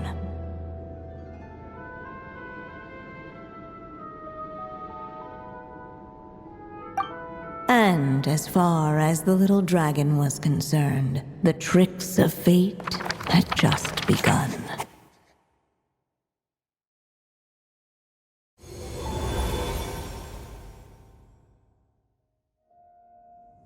So, Durin's wish came true just like it did before. If this story was written by my mother, then surely that was the last chapter we just completed. Oh yeah! So, in other words, we finished it! Looks like that's a wrap on Alice's task, and there's even some ink to spare. Guess we'll have to wait for her to make contact, like she said. So, my mother's final story has finally come to a close. Sounds like you're a little sad to see it end. Back when I was still living in Simulanka, I was always under the illusion that my mother had never truly left. Every day I spent immersed in that world. It felt like she was right there by my side, still reading me bedtime stories. But now... Durin. That's right! And you've got so many other friends waiting for you back in Mondstadt! Yeah. Speaking of which, after all that flying around, Paimon's starting to feel hungry again. So, why don't we head back to Mondstadt? Perfect excuse for a big meal with the rest of the gang. Now that you've fulfilled your mom's final wish, a little celebration seems in order, right? It's just a pity we never got to see that big, beautiful dragon. You were really looking forward to meeting him, huh? He might not be here all the time, but Paimon's sure you'll get a chance at some point. All right, no worries. Anyway, since this feast is to celebrate me fulfilling my mother's final wish, I guess it should be my little treat. Pretty sure that's how humans do it, right? Nuh-uh. This one's on the Traveler and Paimon. Celebrating each other's achievements is what friends are for. Honestly, when it comes to who treats who, human rules are so complicated. See? He wants to be friends with you too. But the moment hasn't come. At least not yet. In any case, the story should have a better ending this time, don't you think?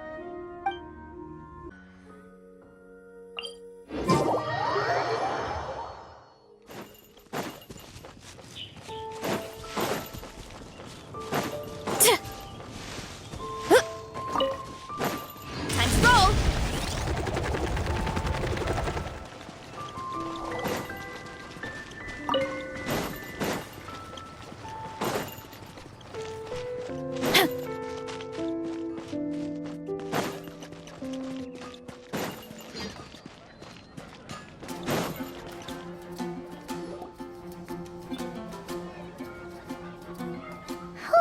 Feels like we were gone for ages. Hopefully, everyone's still here. So, your adventure was a success, huh? Want to grab a drink to celebrate? Absolutely not. No booze allowed. Mr. Honorary Knight, Doran, I want to hear all about your big adventure.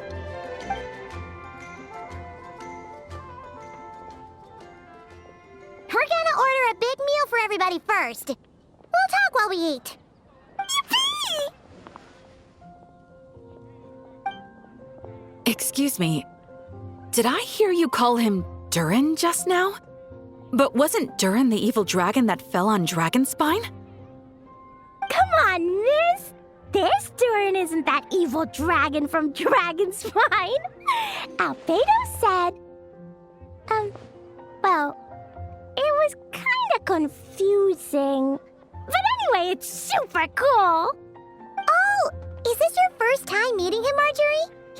No wonder you're getting him confused.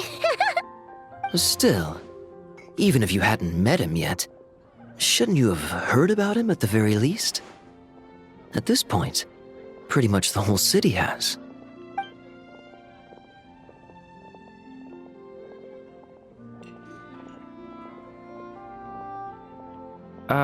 Why is everyone... So, what exactly is his connection with the evil dragon? Wait, but those horns on his head. Surely he's not a... Did everyone just forget about Durin? No, that can't be.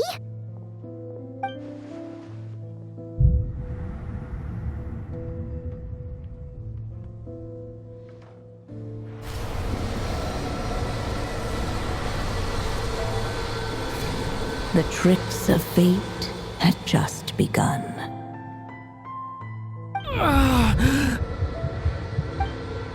Watch out!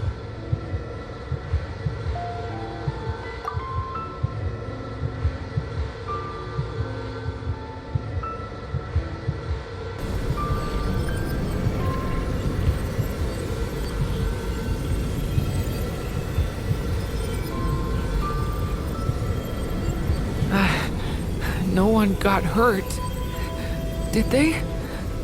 Durin! Durin!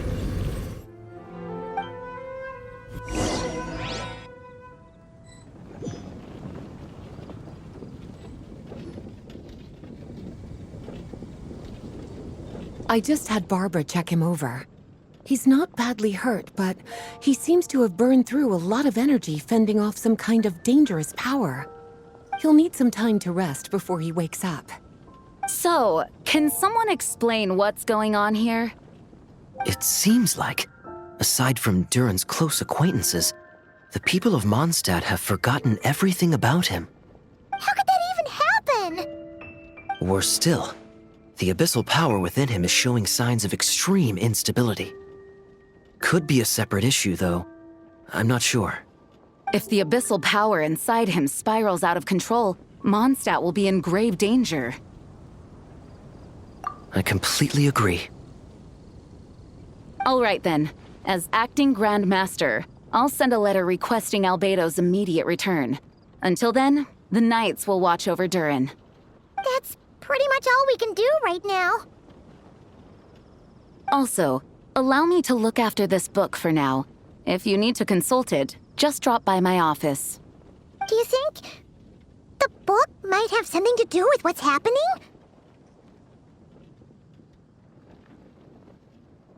It's just weird that Alice still hasn't contacted us. Maybe we should head back inside the book and take another look.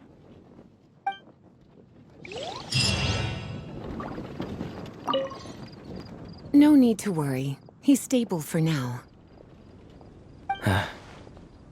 Klee was really looking forward to hanging out with Durin. We'd better not tell her what's happened to him just yet. I'll have the Knights notify you as soon as he wakes up. No need to worry. I'll have the Knights know.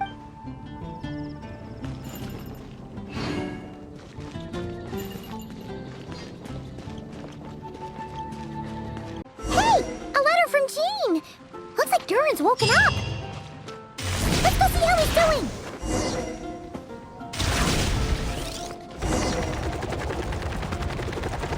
What?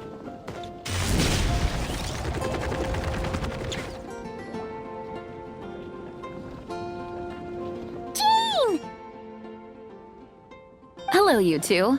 I'm glad you got my letter. Durin's awake and waiting on the bench over there. I'm here if you need help. Just give me a shout. Don't worry about us. We'll be fine. Oh, hey, you two. I just remembered what happened right before I passed out. Thanks for holding me back. I shudder to think what might have happened if you hadn't. I'm fine now. It's just... a lot of people seem to have forgotten me. Don't worry. We'll figure out a way to fix this. Why don't you start by telling us what happened? It felt so strange. After I realized no one recognized me anymore, I suddenly felt like I'd completely lost contact with my body. Abyssal power lies sealed within this body I inhabit.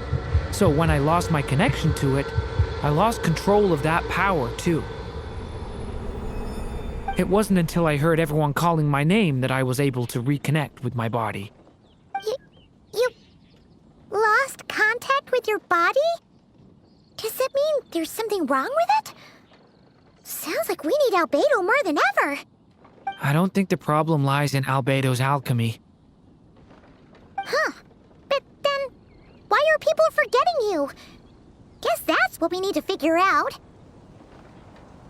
That means we need Alice for sure. But it's been ages and she still hasn't been in contact. Now would be a really good time for a hint. How could the story's budding branches even hope to reach beyond the towering walls?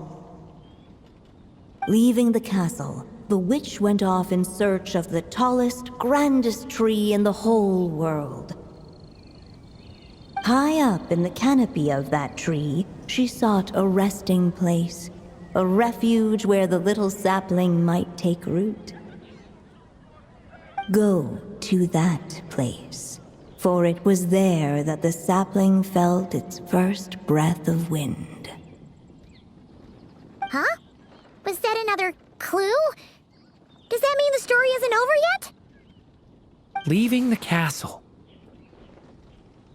It just occurred to me, if this story is all about my own experiences, then wouldn't what happened after I left Simulanka be part of it too? But how could she possibly know exactly what would happen? And even if she did, how could we know when the story was complete? Yeah. Since we can't reach Alice right now, we'll just have to get to the bottom of this ourselves. But first, we gotta figure out where this riddle wants us to go. The tallest, grandest tree in the whole wide world. Huh. The only place that ever gave me that feeling was the one I ended up in right after leaving Simulanka. They had great coffee there, too. And so many books you'd never run out of things to read. Think about it. Our search in Mondstadt began in a library, right? Well, Sumeru City's got one of those, too. And it's absolutely huge. What do you say? Should we try looking there? Huh. That does kind of make sense. And it's not like Paimon's got a better idea. All right. Let's just give Jean and the others a heads up first. Well, it sounds like you've got a plan, so I won't interfere. All I ask is that you stay safe. Rubedo won't be back for some time, and until he is, we can't know for sure how dangerous Durin might be in his current state. I'm so sorry about what happened before. Believe me, I'm not blaming you, and neither is anyone else here. If anything, it's the opposite. We're all just worried about you. Worried? About me? Come with me. I want to show you something. As soon as they heard you were awake, they all hurried over to see how you were doing. You all came to see me? A little birdie told me you're working on finishing a storybook. So maybe all those people losing their memories is just a plot twist waiting to be resolved. Miss Lisa, you always seem to know how to put my mind at ease. Please, everyone, don't worry about me. When I get back, I'll find a way to complete my mother's story, and the one we started, too.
Whew. After the library hunt in Mondstadt, it's not as if Paimon was expecting this to be easy. But this... yeah... this is something else. Where do we even begin? Even the clue this time seemed kind of cryptic. Yeah. Guess the best we can do is stay on the lookout for more weird things going on.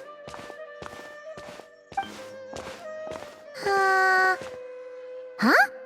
Sorry, what was that? I'm here to return Volume 5. According to the catalog, Volume 5 of this series is not available for loan. I can't accept the return of a book that was never checked out in the first place. Let me put it this way. My copy is complete. Yours, on the other hand, is missing large amounts of content. So you should swap it for mine instead. Sir, you have to understand. Managing a library is a serious business, and we have protocols in place for this kind of thing. I can't just replace an important volume in our collection based on nothing more than your word. Hey, look what the Wandering Tom dragged in. Oh, it's you. And, what is it you're doing here? I'm a traveling scholar, as you know. Isn't a library the most natural place for me to be? Well, the last time we saw you was all the way in Notcry. Paimon just didn't expect to suddenly see you in Sumeru, that's all. There were some things I needed to come back and take care of. Some documents had gone missing, so I tracked them down, restored them to their original condition. And now, I'm here to return them. And considering what I'm planning to do next, it feels like a weight off my shoulders. What's going on with you, huh? You look like a kicked puppy. Hat guy. Ah, at least you haven't forgotten about me. What's that supposed to mean?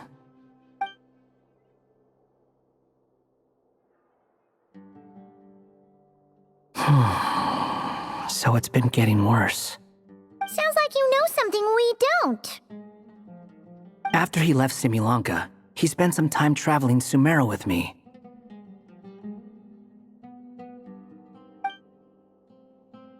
I was working on several texts at the time, and I stumbled upon something strange.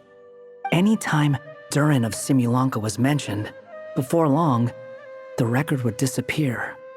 Which means, all the remaining records on Durin are about the evil dragon that fell on Dragonspine. How did you even discover that?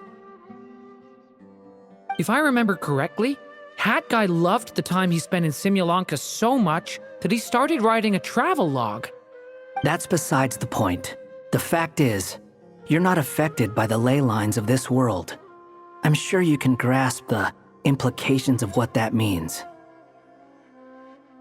His case is different from mine. It's more like the world itself refuses to accept his existence. It started with a few written records, but now, it sounds like it's spread to people who never met him or didn't know him well. At this rate, the whole world might forget him altogether. The whole world?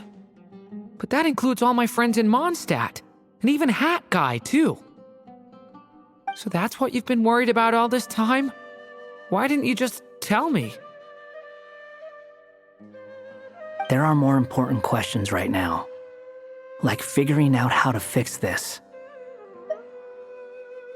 That mage clearly cared a lot about her child. She left that book behind for a reason. If you want answers, isn't that the place to find them? You think that didn't occur to us already? Problem is, we need to find the memory that unlocks the next chapter first. Mind if I take a look? I just want to know what secrets this book is hiding. Besides, I've run into a bit of red tape, so I've got time. Of course. Be my guest. So,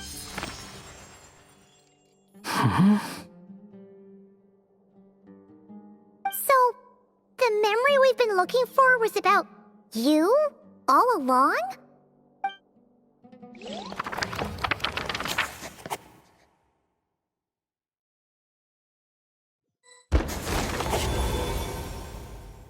The little dragon became companions with a stray cat with dark blue fur. It was a friendship born of all they had in common. He left his castle at the stray's invitation, setting out to explore the world beyond its walls. There, he grew fond of the outside world, eager to make friends and share the story of his life. Taken by the dragon's story, the stray tried to write it down. But he soon realized that no matter how he tried, it would always warp into the evil dragon's tale.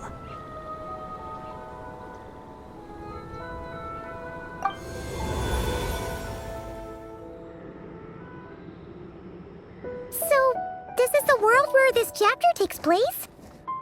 Looks like we're at the top of some kind of gigantic tree. This one must be about what happened to me when I first arrived in Tevat. No wonder the memory that unlocked it was about Hat Guy. Most of my memories from that period were. Hold on. Anyone want to explain how I ended up looking like this?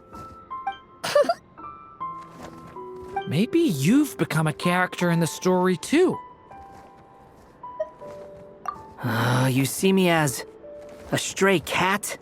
A wandering Tom, to be exact. You should count yourself lucky. Of all Durin's friends, your character is by far the most memorable.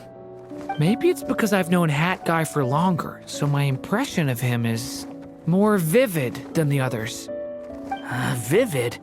Then how come you haven't changed one bit? Guess that means the impression the Traveler left was so vivid, it didn't need changing.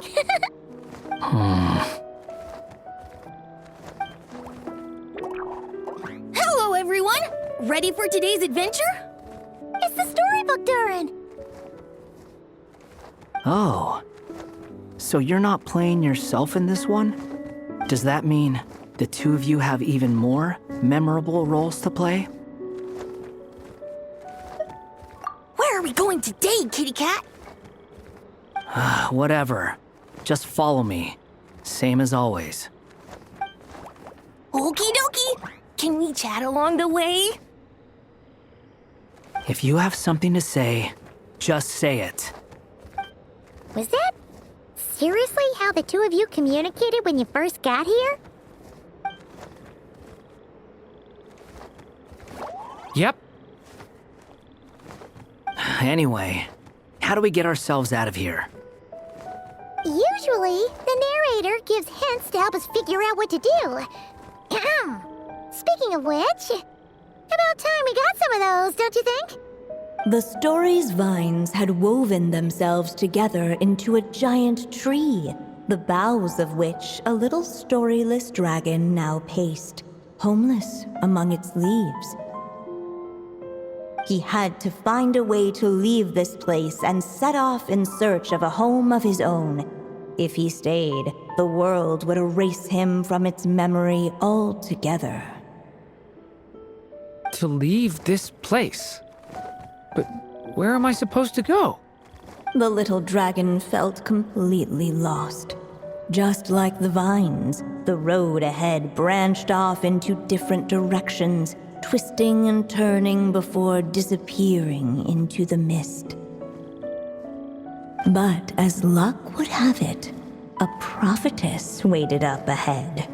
Perhaps she might know where each path might take him.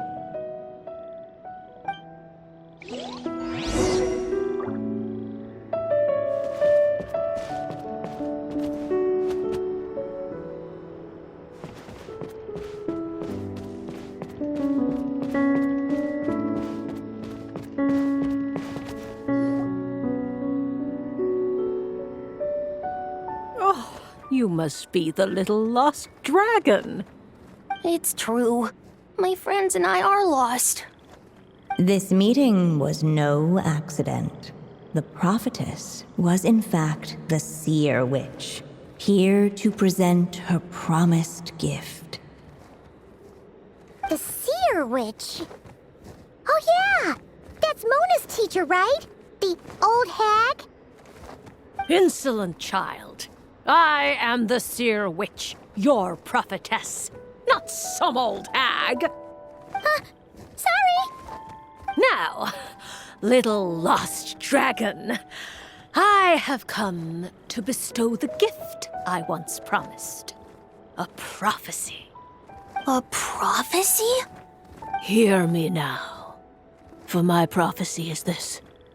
One day, the dragon from beyond the castle shall be reborn, and none may avert its coming. The wind took the prophecy and swept it off into the distance. And so, the little dragon was shown a path to wander. As far as I remember, once that alchemist from Mondstadt learned about the prophecy, He chose to stand with you against the evil dragon.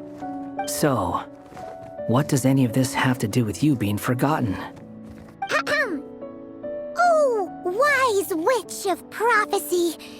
Could we trouble you with another question? As enigmatic as she was elegant, the seer witch spoke no more, for her thoughts had long since returned to the starry firmament above. Just when we actually needed her. The seer witch was my mother's friend, so the prophecy she just gave should turn out to be helpful. Well, it's not like we've got better options. But, if all we need to do is leave this place, which path should we take?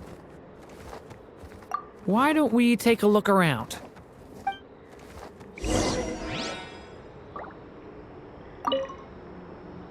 As enigmatic as she was elegant.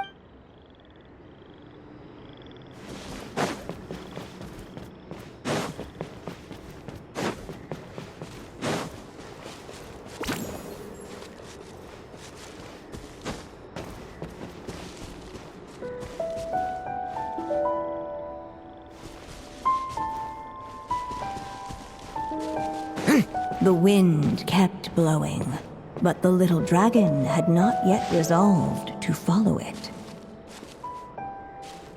Before him lay a foggy path, and where it might lead he could not tell.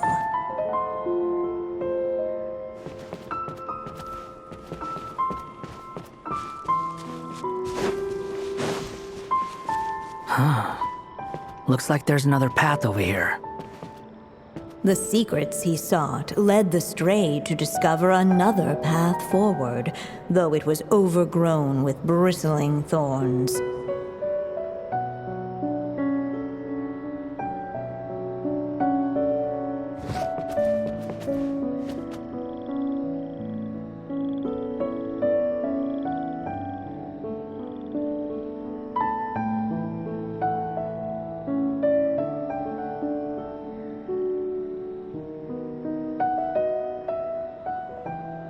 Can I stop here and play? I mean, take a stroll. I won't go too far.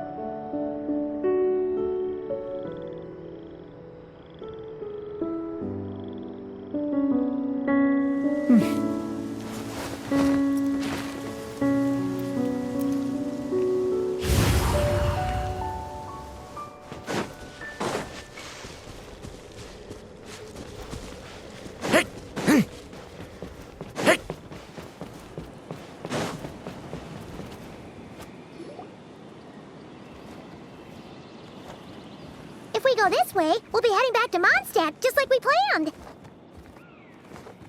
Out of all the options so far, this seems like the safest, right? At least we know what happens next. He helped stop the evil dragon from returning, gets a new body, makes a whole bunch of friends, who all just forget about him. But you didn't forget, Hat Guy. I'm just saying, choosing this path wouldn't solve the main problem. You'd still end up being forgotten. Huh.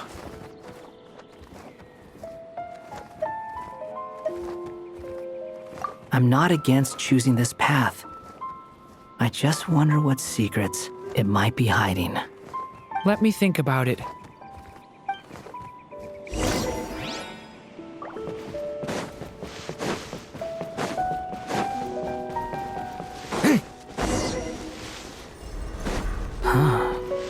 Looks like there's another path over here. The secrets he sought led the stray to discover another path forward, though it was overgrown with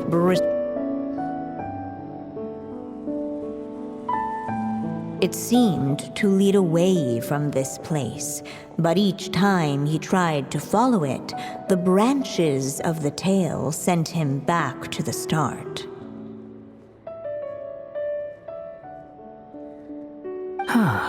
So the author managed to work this book into the story too.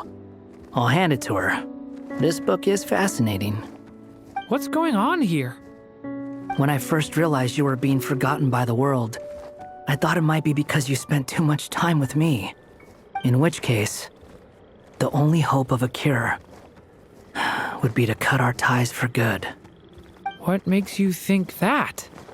Once upon a time, the Stray tore apart his own story and was forgotten by the world beyond the castle. He believed the story had cursed him, and that his misfortune had rubbed off upon the little dragon. The story's curse. It was just a suspicion before. But now I think it's something we have to try. Wait, what do you mean? Try what? One of the story's branches is a path I can't take. If you follow it out of here, I won't be part of your story anymore. Considering what the strange magic in this book is capable of, making that choice could cut our connection once and for all. As long as there's a chance it might work, it's worth a try. He's not like me. He deserves for the world to remember him. Well, maybe Hat Guy has his reasons for thinking that way, but that's not the kind of decision I can make so easily.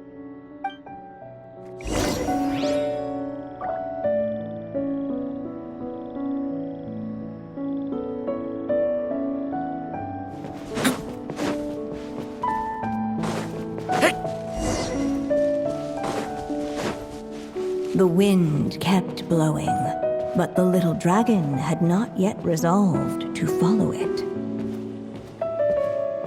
Before him lay a foggy path, and where it might lead he could not tell.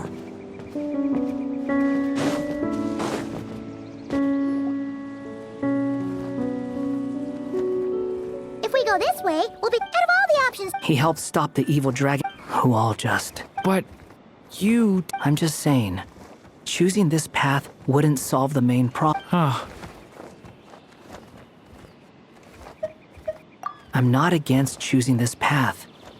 Let me think about it.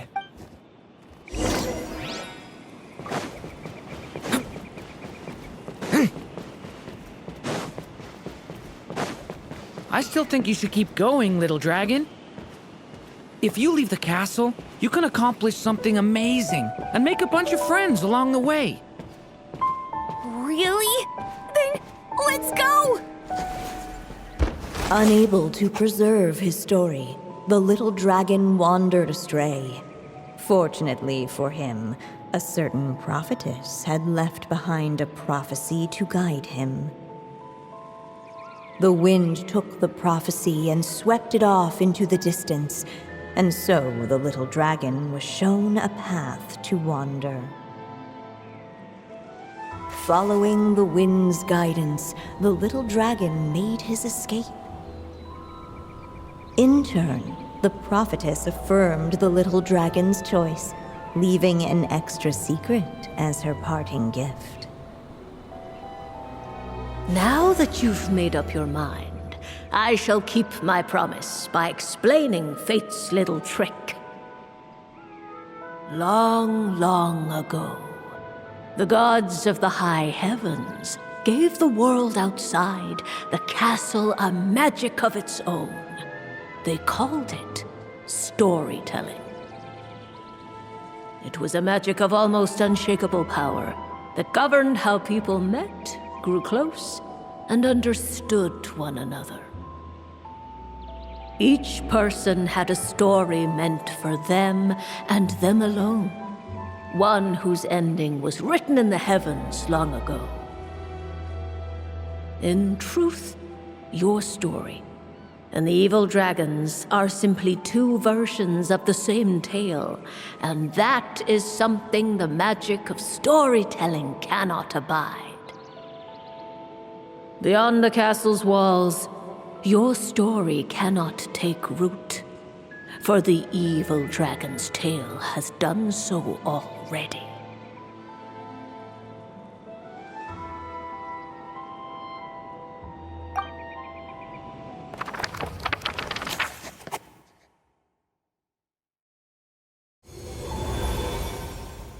So, that was the secret? Huh.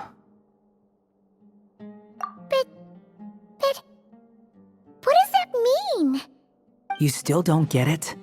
Simulanka Durin and Tevat Durin share a special kind of connection. Their fates are mirror images of one another. While they were in two separate worlds, there may have been some mutual influence, but their fates were independent.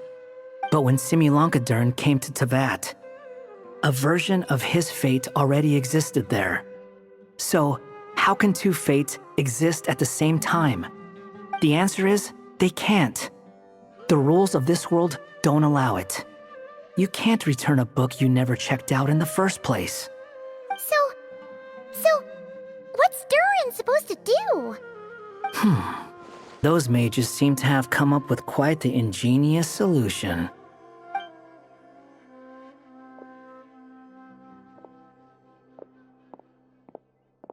I'm here to make a return. As I said, there's no record of Volume 5 of this series ever being checked out. Then just think of this as Volume 6. Based on what I know, the author was planning on publishing another volume anyway.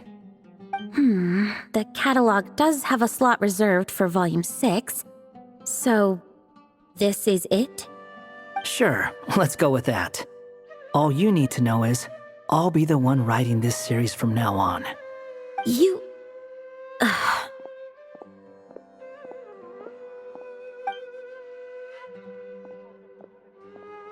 What are you up to this time?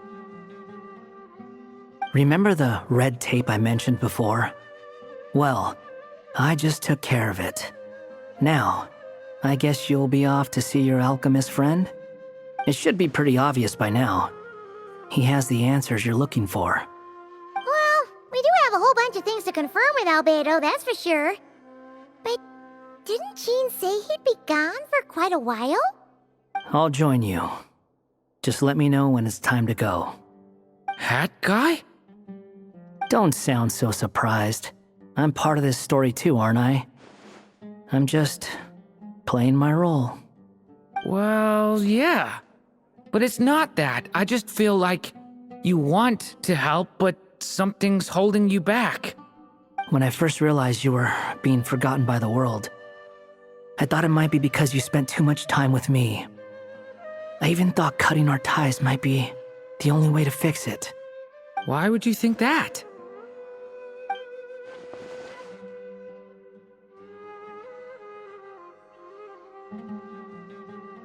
It doesn't matter now. Judging from the answer this book has given us, I was probably overthinking it. Just as well, with the ley lines rejecting him like this, the people who still remember him are his only remaining connection to this place. If that last fragile tie was broken, who can say what devastation his unbound body might unleash? And to think I'm one of the people keeping you here, instrumental in helping change your fate. Can't say I saw it coming. Well, if it's good enough for Hat Guy, it's good enough for me. After all, he is about as odd as humans get. Excuse me? With some people, even if you try asking a simple question, they'll always give you a complicated answer. And the more you ask, the more complicated it gets. Truth is, Hat Guy's just that kind of guy. Whatever. All I needed was a yes or no, so we can quit it with all the back and forth.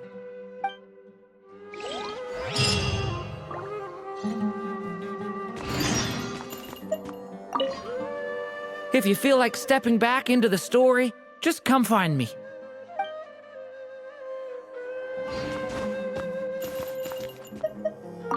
I'm sticking around for the next few days.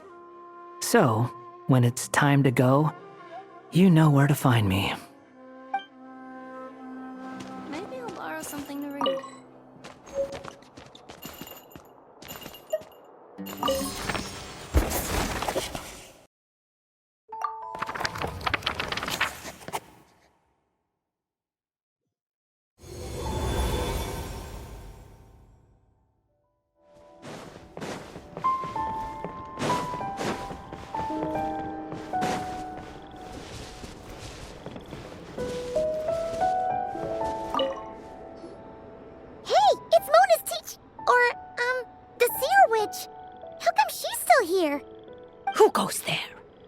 Can you not see? I am busy stargazing. Hey, since we've got the chance, why don't we ask her to read our fortunes too? After all, according to the book, her prophecies are meant to be super accurate. The only thing is, Paimon's not sure how we're gonna convince her to do that. How dare you? You take my fortune telling for some kind of street performance? Sorry. Paimon's just curious how accurate it is. Very well then. I'll show you what my wisdom can do. Come forth, Silver Sprite. Let me see what fate has in store for you. Ooh. You truly wish to know your own fate? Come on! Enough with the suspense already! Is it good or bad? Oh.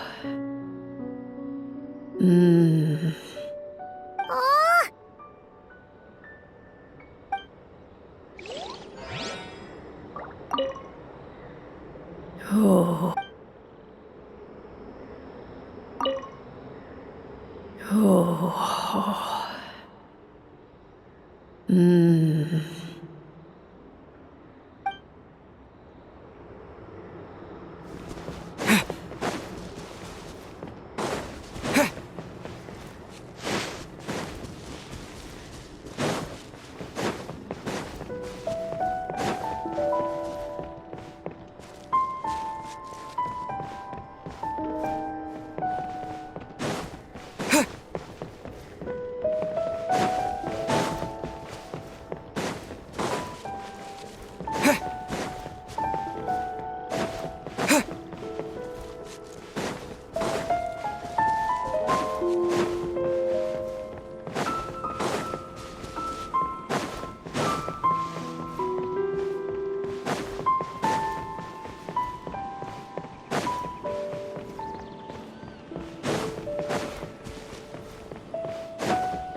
Sounds like Albedo's back and he's waiting for us on Dragonspine.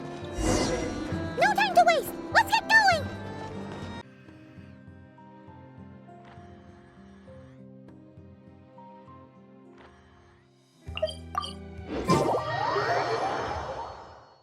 Look at this stuff. It's so white. And so cold. Is it edible? Rise with the sun! Rev the engines!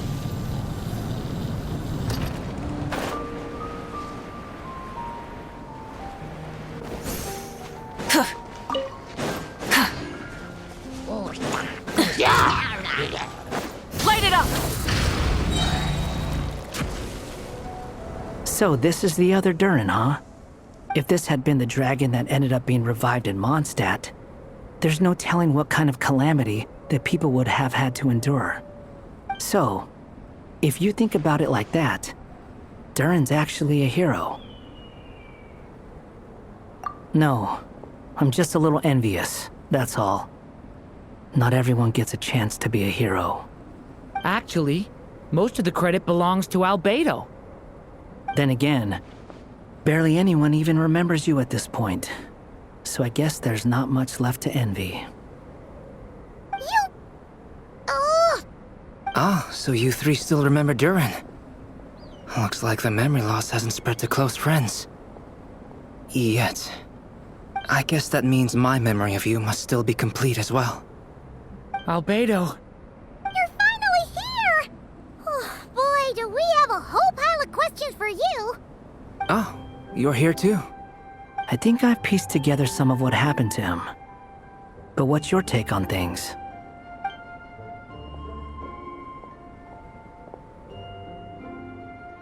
Master Jean filled me in on what happened. and I've got a few theories. But let's get on the same page first.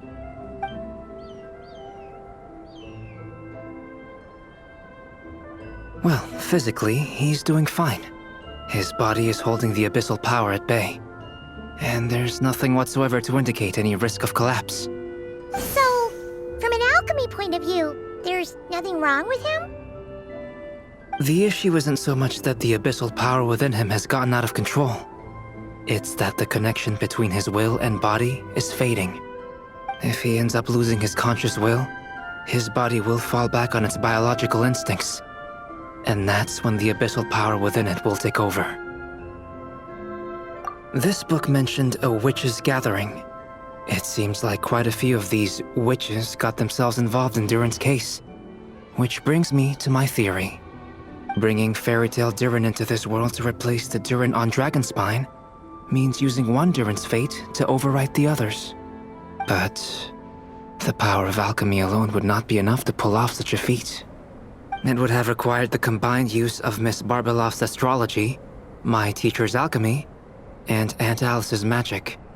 After learning of Miss Barbeloff's prophecy, Durin and I finally came up with a way to settle the Dragonspine Durin problem for good. And I took care of the alchemy side of things, which, looking back on it, seems to have been a part of their plan all along. So now, there's only one thing missing. As for the fate theory our friend in the hat just mentioned, I still can't figure out how any kind of magic could possibly influence the fate of Tevat. But I'm certain that the answer lies within this book. So, the reason Alice had us complete this book was to make that magic possible? A form of magic powerful enough to rewrite fate itself. Well, we've no time to lose. I just need to take a look at the book. The next part of the story most likely relates to me. So the memory that unlocks it must be connected to me too. Huh? The giant tree was home to a broken branch, the shape of its splintered arm aligning perfectly with the branch that had burst forth from the castle walls. Join yourself to that broken bough, for there you may take root at last, and henceforth bask in the sun and rain of the world beyond the castle. But first, fetch the stickiest clay and let it bind the scar of the break. I see.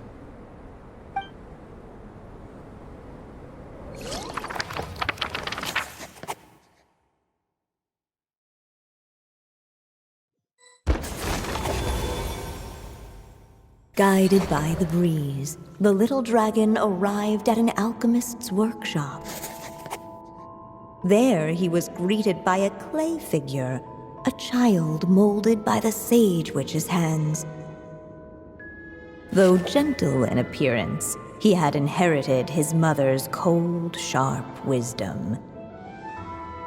And he was determined to avert the calamity the evil dragon would bring.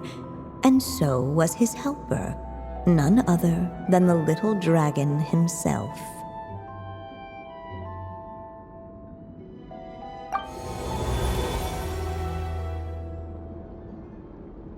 What is this place?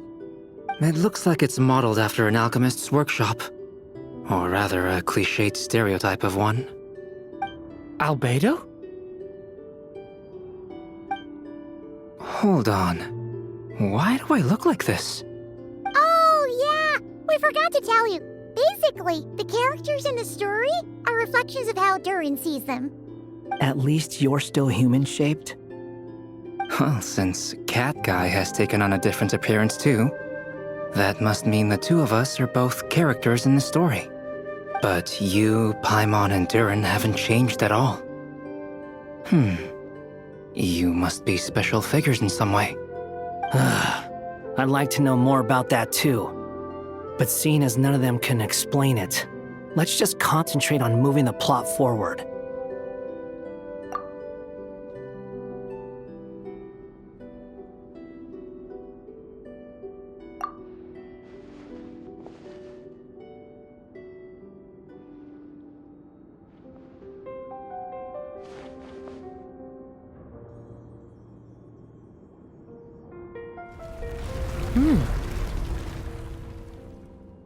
And just like that, the group stumbled upon a hidden passageway. Intricately crafted, it seemed to lead them towards another exciting chapter of the tale. Come on! What are we waiting for? Next chapter, here we come! Ouch! But this was a chapter that had not yet been written. Ahead of them was a storyless void, and they could go no further. What? Then what's the point of having a path here? Sounds like a pretty bad habit for a writer.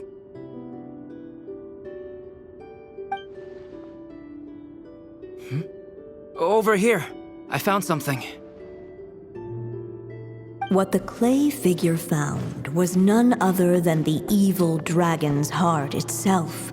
Though the creature had perished long ago, its heart was still there, pulsing away and growing warmer with every beat. And the clay alchemist knew what it meant. That the evil dragon would return one day, just as the prophecy had foretold. Yet, guided by his mother's wisdom, he foresaw another fate. If only the alchemist could bestow this heart upon the little dragon, he might be reborn in the evil dragon's stead.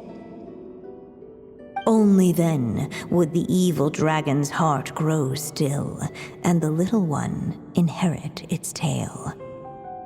Sounds like this chapter's about Albedo bringing me to life? If that really was the solution, though, this would have been over the minute I finished the transmutation. So why is Durin still being forgotten? There has to be some other reason.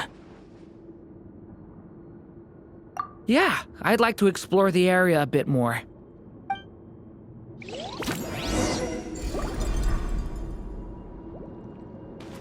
Unless the little dragon kept moving, eventually he would be forgotten.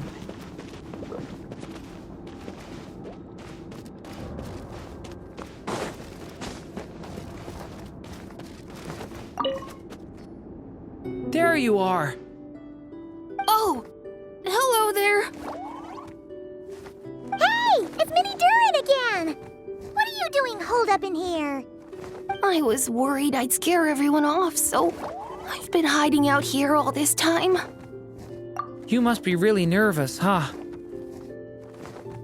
I guess I am a little nervous, but I'm also excited. I'm gonna get to stop the evil dragon and even become a human. It's all thanks to that clay man. He's the one who talked me into it. And once I'm a human, I'll be able to make loads of friends and do tons of important things. You'll make lots of friends, that's for sure. And go on many unforgettable adventures. I'm so glad to hear it. The only thing is, the clay man said becoming human isn't gonna be easy. So I'm feeling a little anxious too. He's right about that. Even if you manage to become a human, there will always be tougher challenges on the road ahead. Really? But even so, your friends will be there to help you. Oh? Then I'm not afraid. Funny, isn't it? After talking to you, I'm not afraid anymore either. So, are you ready now? Yep, I'm ready to become a human. What the clay figure found was none other than the evil dragon's heart itself. Though the creature had perished long ago, its heart was still there, pulsing away and growing warmer with every beat. And the clay alchemist knew what it meant. That the evil dragon would return one day, just as the prophecy had foretold. Yet, guided by his mother's wisdom, he foresaw another fate. If only the alchemist could bestow this heart upon the little dragon, he might be reborn in the evil dragon's stead. Only then would the evil dragon's heart grow still, and the little one inherit its tale. At last, the little dragon accepted the evil dragon's heart, and a new life came into being. The evil dragon's heart beat in his chest, and the little dragon's soul guided him forward. Thus did the prophecy hold true, even as fate had been rewritten, and so was the little dragon born anew.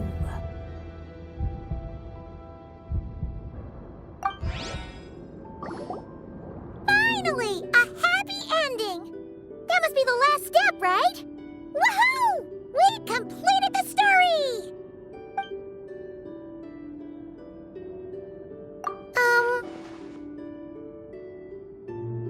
Born anew, the little dragon set off once more, his story far from over. Huh? So, that wasn't the end? What comes next might be the most crucial part of all. The real last step. If fate really is as devious as they say, then I say, show us what you've got. Wow! You're all so serious all of a sudden.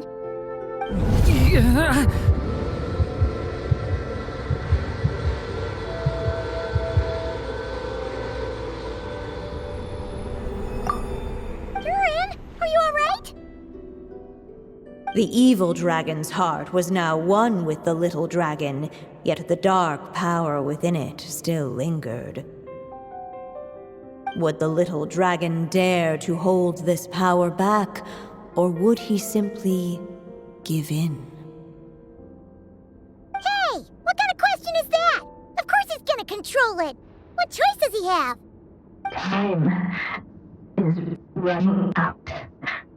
So, will the little dragon dare to hold this power back, or will he simply give in? What's up with the narrator?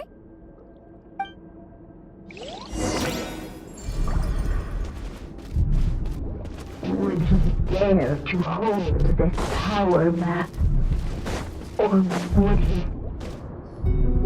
The little dragon and his companions blank. Blank again. Huh? What's going on? Are we running out of ink?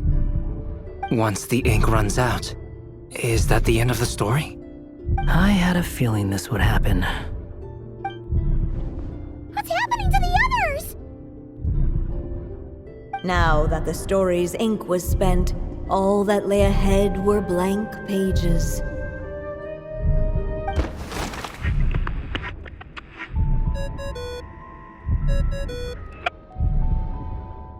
Hello, children.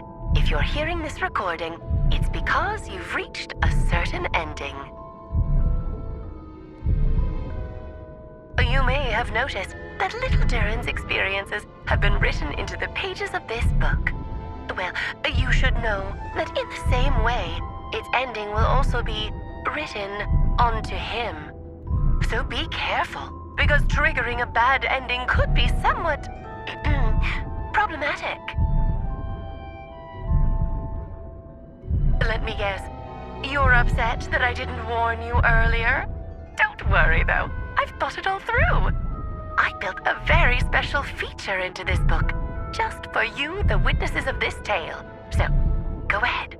See if you can turn back the pages.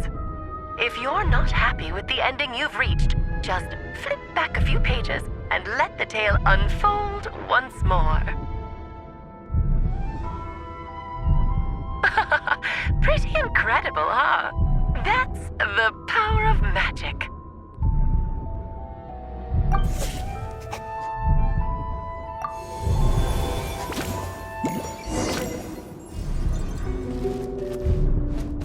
Would he dare to hold this power map?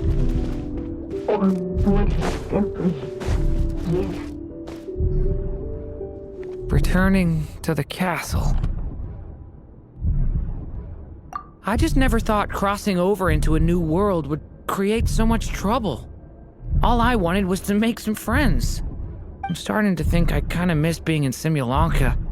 You might look back on it with fondness, but if I were you, I wouldn't miss it. Why? Sometimes, moving on with your life comes at a cost. But that's better than going nowhere at all. You don't have to worry, Durin. No matter what problem you face, there will always be a solution. Okay. Sometimes I wish I could just go back and see it again.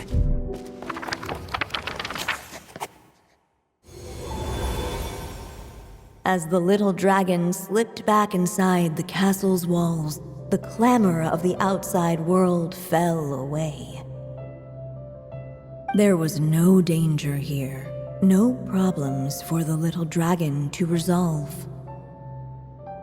As soon as his mother finished her story, it was time for the child to drift off into the world of dreams. And so the story ended, with the little dragon fast asleep in his castle, just like he had never even hatched. What's going on?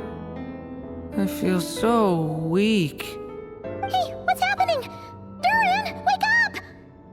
But this can't be how it ends. Durin promised to bring back everyone's memories. There's no way he'd accept an ending like this.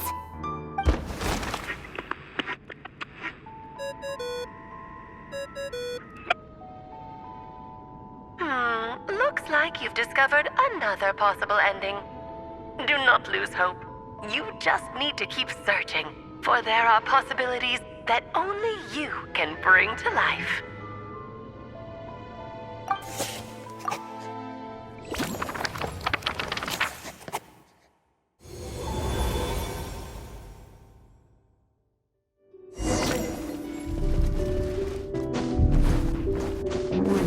Dare to hold this power map? Or would he simply give in?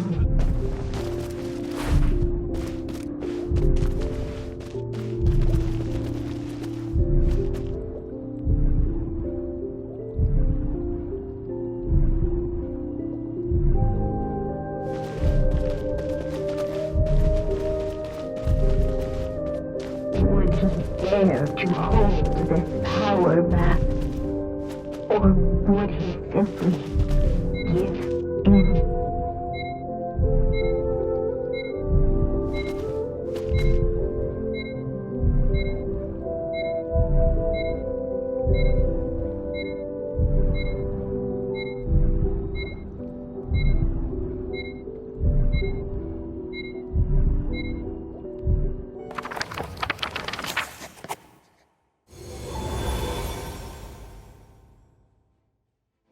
The little dragon was at an impasse, and the dark power within him surged like a tide. Unchecked, the darkness engulfed everything around it, including the little dragon's soul. The little dragon's story faded into nothingness, and in the world beyond the castle, only the evil dragon's tale endured. Is this me?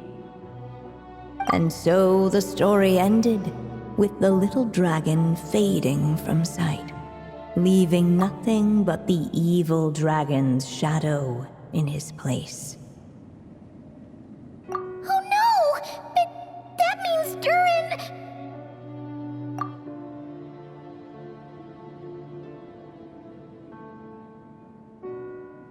What do we do now?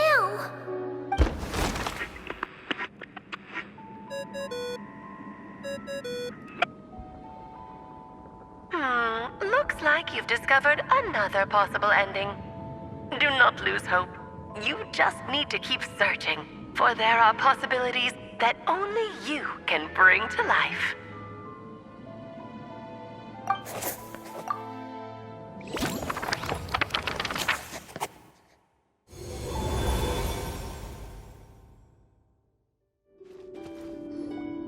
What's going on here? Why isn't the story letting Durin just suppress the abyssal power? It keeps getting stuck.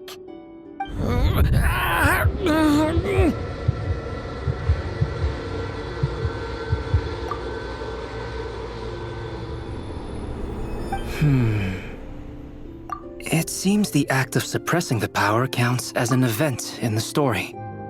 In other words, we would need ink to write it in.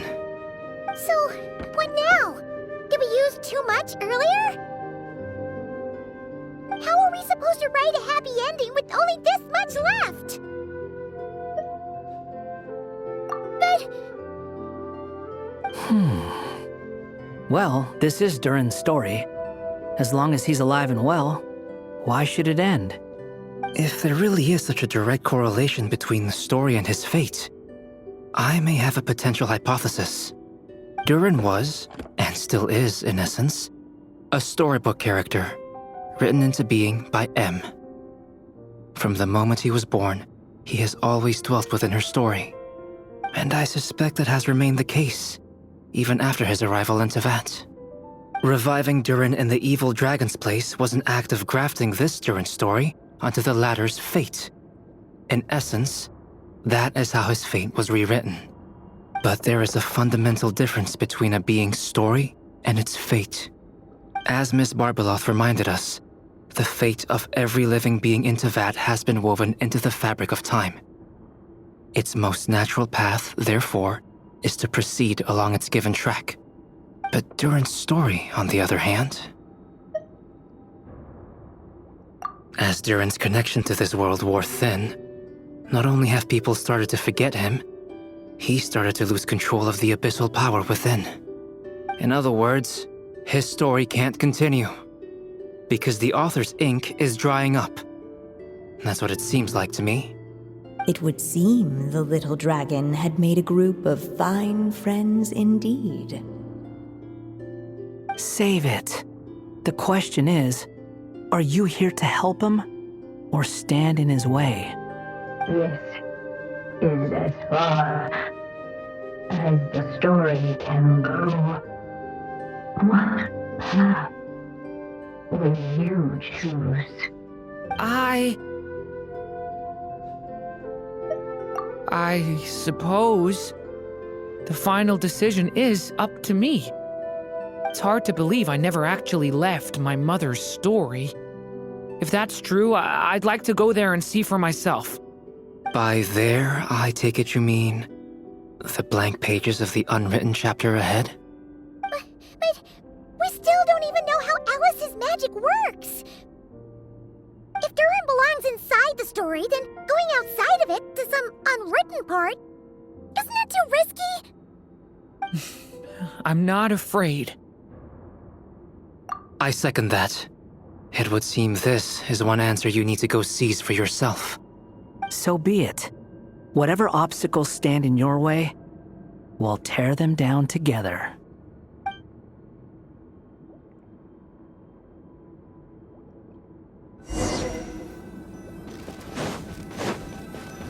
Watch out! That invisible. It was as if the little dragon was staying the uncrossable edge of existence itself. All of it began to fracture as if struck by some transcendent will.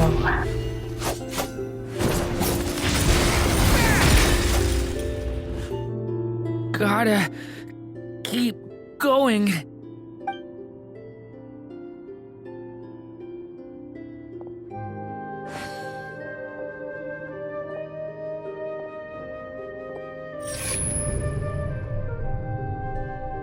Ahead lies only a stormless void.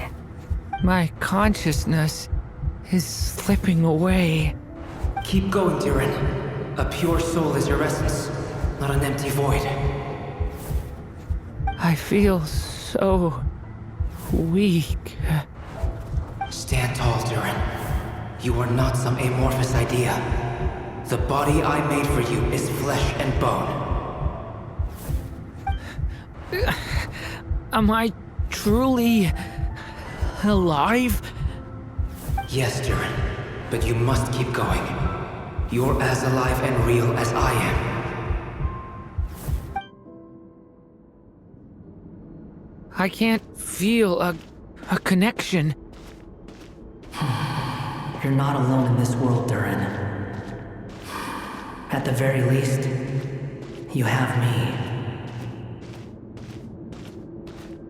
I can't remember anything. Who am I? Your name is Durin, and there are many who still remember it. My name is Durin. You're taking too long. Come on, Durin, run! In this world, fate waits for no one. Wait! Where am I meant to go? What am I supposed to do? Go. Make your wish come true, Durin. My wish?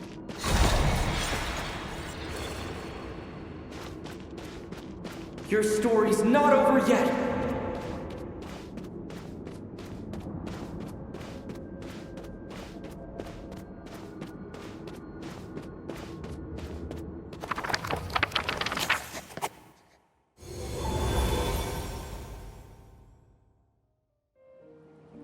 Silence, huh?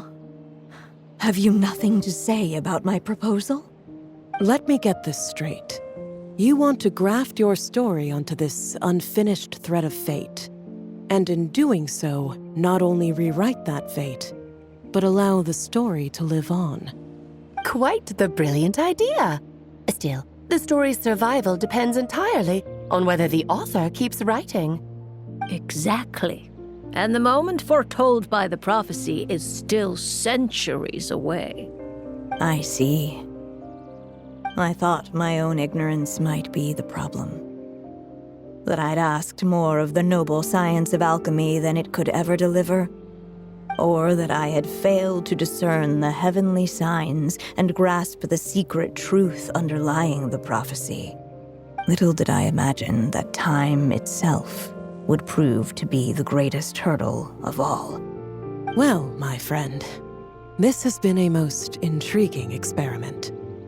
And from an academic perspective, at least, I don't think it was a bad proposal. Someday, the prophecy will come to pass.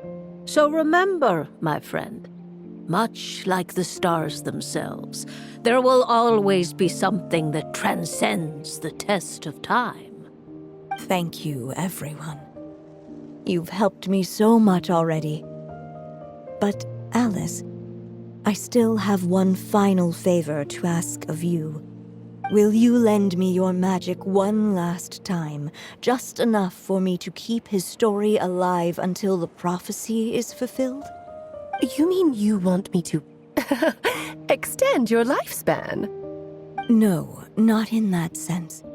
As Rhindaughter once told me, the laws governing life and death are among the most unyielding in this world. I'm well aware of that. Whether it lasts a day or an age, the span of one's life is determined by fate alone.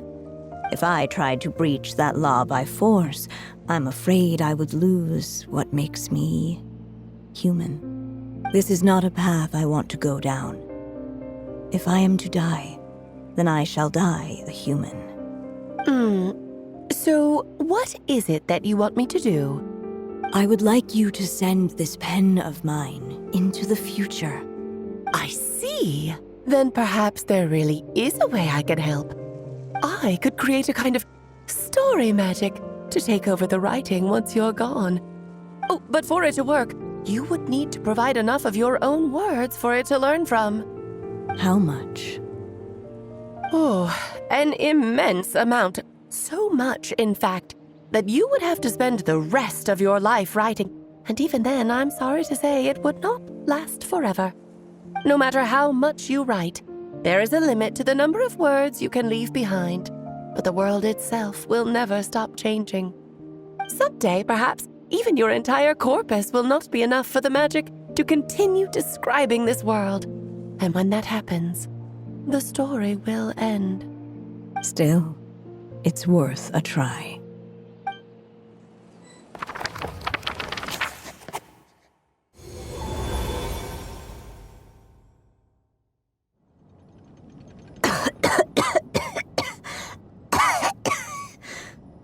Oh, my dear Anya. Even after all this time, you're still... Look at you. You should be enjoying your old age in peace and quiet, especially now that things are finally returning to normal after that terrible calamity. Once he leaves Simulanka, things will only get more complicated. If his story is to continue, there needs to be more material for the magic to draw upon. I'll just have to skip over some of the less important details. Anya, why do you insist on sending him out of the storybook world? Why must he face his fate into that? Why not just let him remain within the story?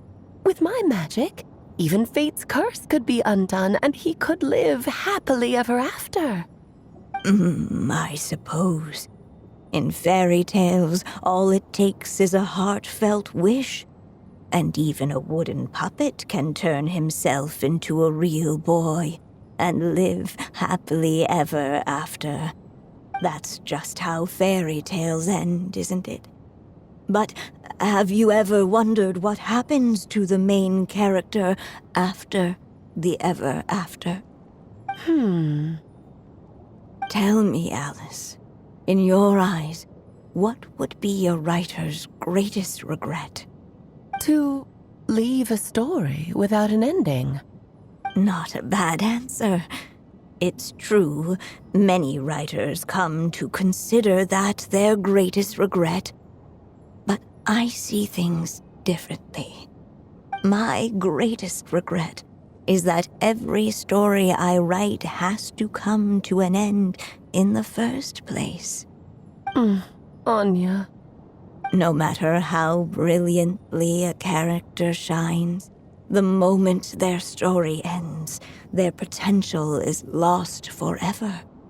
For them, the story itself becomes an inescapable fate. But what if, instead, I could place my pen in their hand and let them continue the story themselves? You mean... You said it yourself. I can only leave so many words behind. Even with your magic, the idea that I could keep the story going until the prophecy comes to pass is wishful thinking at best. But I've found a way to use your magic to transform some of my finished stories into a special kind of ink. This ink is a magical medium he can use to complete the story the way he wants to. For what is storytelling but another kind of magic? And if he can experience the whole tale himself while leaving behind his own wishes and aspirations, even once he reaches the chapter where I stopped, he'll still be able to carry the story forward on his own. And so, by leaving him this ink, I can entrust him with the responsibility of writing his own story. A character with the power to write their own story. That way, he'll finally be free from the cage that is my pen, And like anyone else living in the real world, he can go on to create a life of his own. And you no longer need to worry about the constraints of my magic. What a brilliant idea, Anya. But there are still risks. First of all, once he arrives in Tevat, he'll have to rely entirely on the story you left him to maintain his connection to that world. As you gradually hand over creative control, that connection will grow weaker, and at some point, he might lose it altogether. But at the same time, he'll also have the chance to forge that connection for himself. The issue is, this method taps into too many of Tevat's core secrets. Any overt hints you try to leave will be erased in no time. In fact, it'd be hard for you to leave anything at all to guide them. We still have the story itself, though. I can use that to show them the way. It's entirely possible he burns through all your ink, never reaches the chapter you had in mind, and gets stuck roaming the chapters of his past. But despite all that, I still believe in what this child can become. His hopes and wishes can be his ink, so he won't be trapped by mine running dry. Oh, what the writer you are, Anya. Your imagination never ceases to amaze. And you do know how much I love a happy ending. You shall have my help, my dear. Thank you, my friend. Well then, my child, do you understand what you must do? Yes, I think I do. It's my turn to keep this story alive. Then what's holding you back? What will become of you after I take up this pen? I will fade away. There will no longer be a reason for me to go on existing. My child, or your mother, I should say, passed away long ago. The voice you're hearing is nothing but a magical echo that has now fulfilled its purpose. You needn't feel so reluctant to let me go. I know my mother died long ago. It's just, when you lose your mom too soon, it's hard to tear yourself away from the stories she used to read. I guess it's a silly way of pretending she's still here, by your side. Durin. But after coming to this world and traveling it with my friends, facing all kinds of enemies together, I suddenly realized I couldn't just sit around listening to my mother's stories because I'd found a new purpose in life. Maybe this is just what growing up feels like. With all my new friends waiting, it's time I finally set aside my mother's storybook. I'm ready to grow up now, Mom.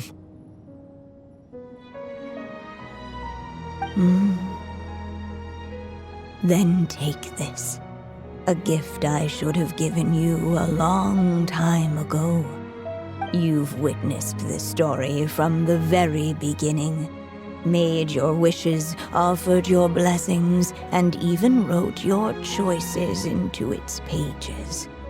From here on out, this pen is yours. Now I ask of you, the other pillar of this story, as both its reader and its witness, will you turn the page so the next chapter can begin?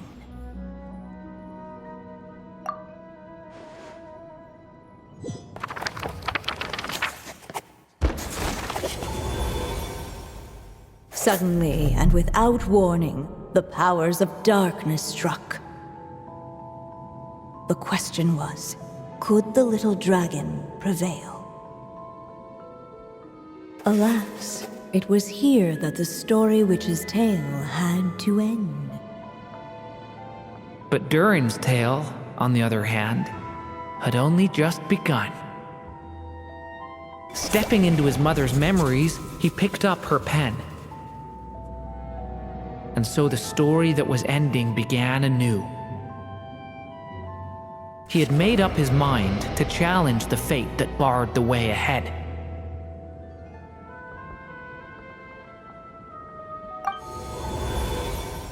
Looks like this is the final step.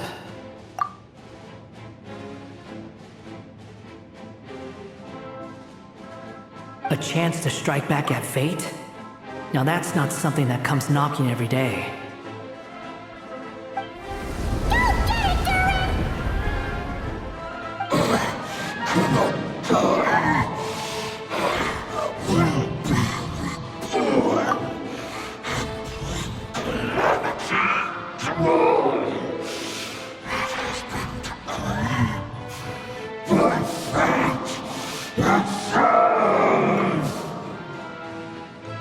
No, that fate no longer defines me. In the end, only my story shall endure.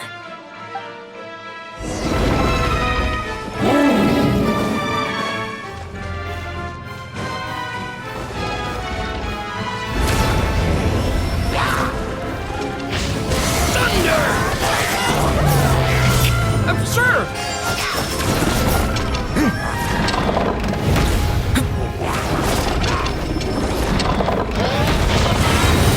Stay away from me! Stop that!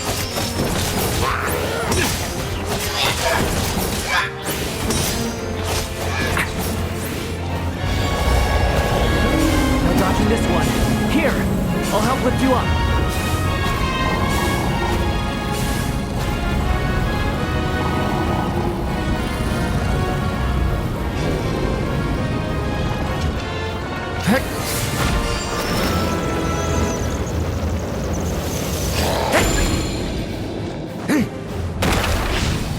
Only my story shall endure.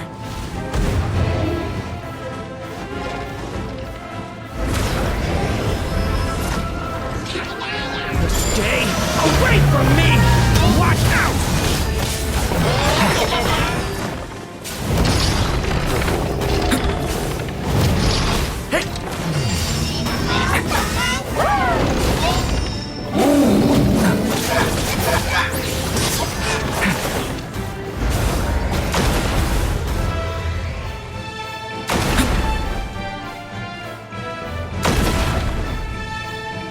Looks like there's nowhere to hide. Here, I'll cover for you.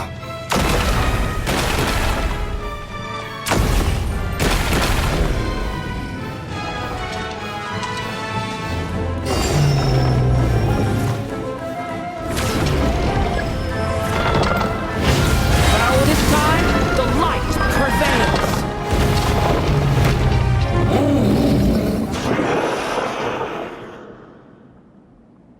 Thank you, Mom. And so it was that Durin defeated the darkness and rewrote his fate. But his story is far from over.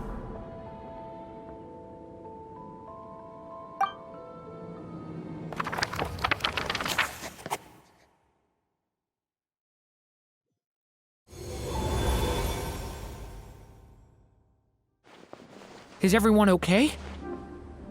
We're fine, thanks. And hey, we all saw how you fought back there. That was awesome! I have to admit, I do feel like something in me has changed. I owe you all so much. Without your help, I don't know if I could have ever made it this far. Just a shame I could only help out from the sidelines. Like I said before, it's not every day that you get to put fate in its place. Well, I'm sure you'll hear it someday. Hear what? The chance to strike back at fate knocking at your door. Yeah, maybe someday. Allow me to just check one thing.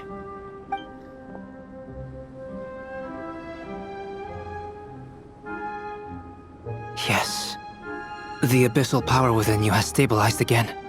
And those strange symptoms you were experiencing seem to have completely disappeared. Oh, thank goodness!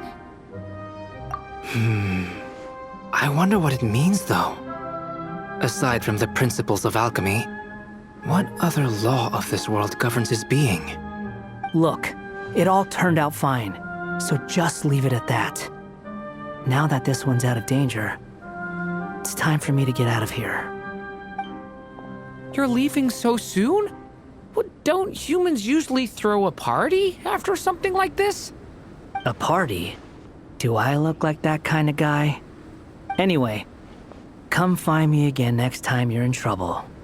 That's what friends are for, right? In a way, though, he is right. This is Durin's moment to celebrate, not the time for academic discussions. Hey, I don't blame you for asking. And honestly, I'd be perfectly happy to talk about it. It's just, I wouldn't even know where to start. It's all right. I'm sure we'll get a chance at some point. After all, your story's only just begun. All right then. Traveler and Paimon, we'll part ways here. Given the extraordinary nature of the things we witnessed today, I need to make sure it's all recorded properly. Okay, see ya! So, it's party time next? Huh?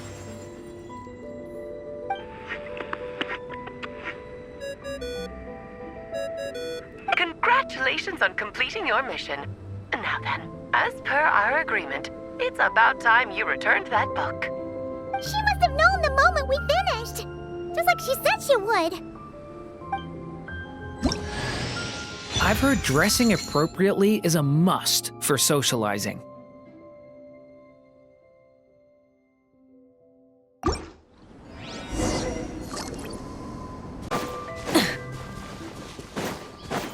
Light it up!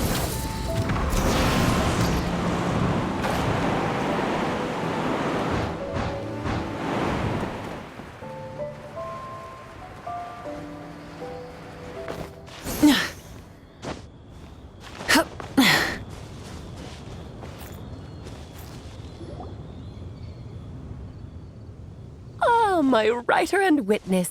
It's been quite the journey, hasn't it?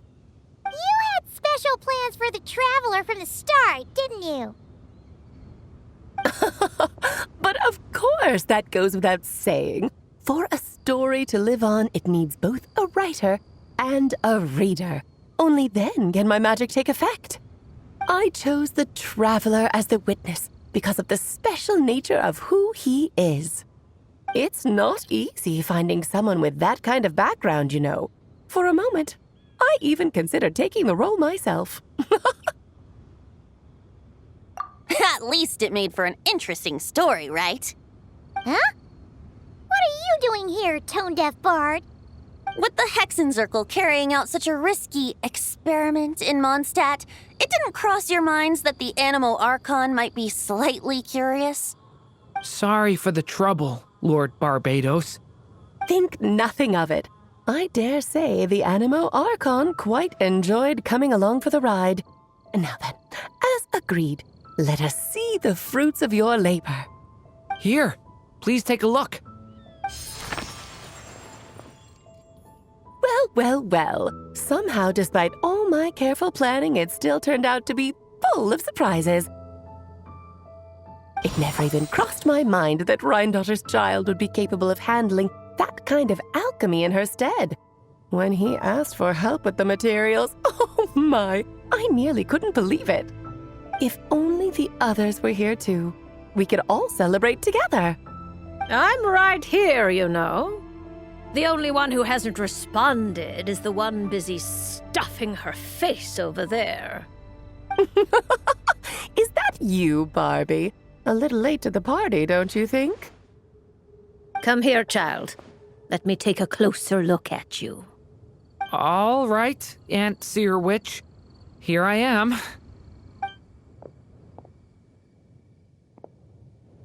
Just as I thought. This child's fate does not appear among the stars. Anya has accomplished what almost no one before her could. What does that mean? Child, all you need to know is that you're very lucky indeed. Oh.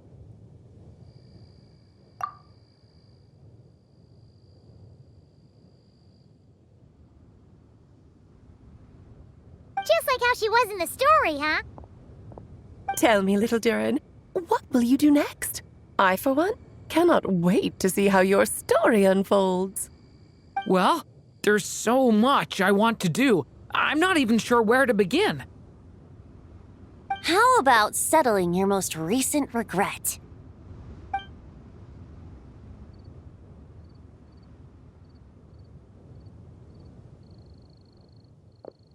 Not so fast, Tone-Deaf Bard! What exactly did you just tell Durin to do? To make the long overdue wish come true. Thank you once again, Alice. How much time do you have left? I believe these should be my final moments. Just enough time to say goodbye to my dearest friend. This feels like having to say our final goodbyes all over again. I don't like it. Not one bit. I don't know how to respond to that. Strange. You were always such a cheerful figure in my stories. I even dubbed you the Merry Witch, you know. Oh, please. You know full well it was your stories that first taught me what true pain and sadness felt like. Aside from saying goodbye to me, shouldn't you also leave a few words for the child? Since the book will be his to continue, why don't you write him a little parting note? There's no need. His mother already did that long, long ago. All that remains is for me to convey it on her behalf.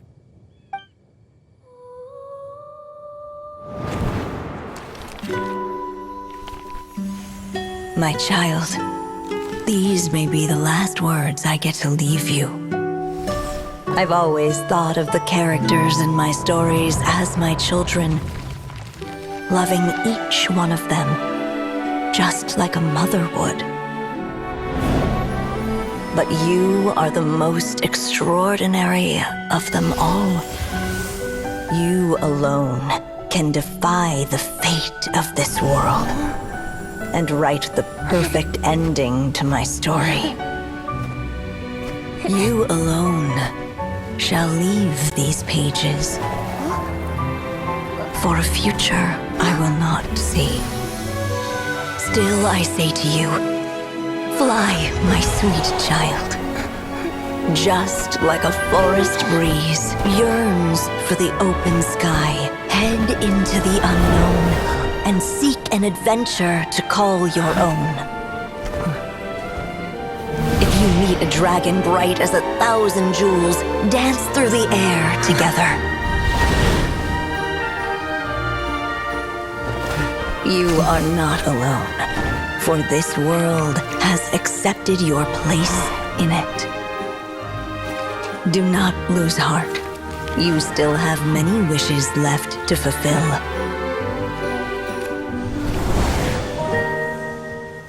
A long tale awaits you, my love.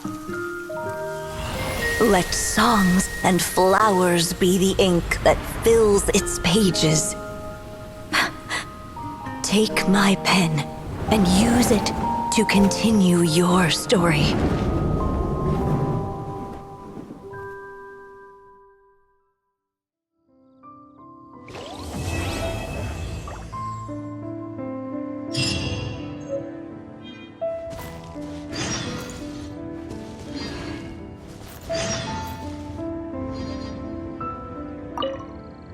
There you go! Your very own copy of the book.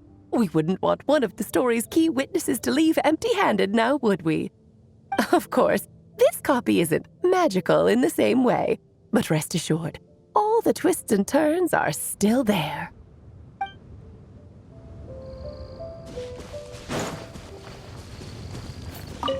And so they flew together, Durin and Dvalin, over the skies of Mondstadt. Who'd have thought such words could ever have described a happy ending, huh?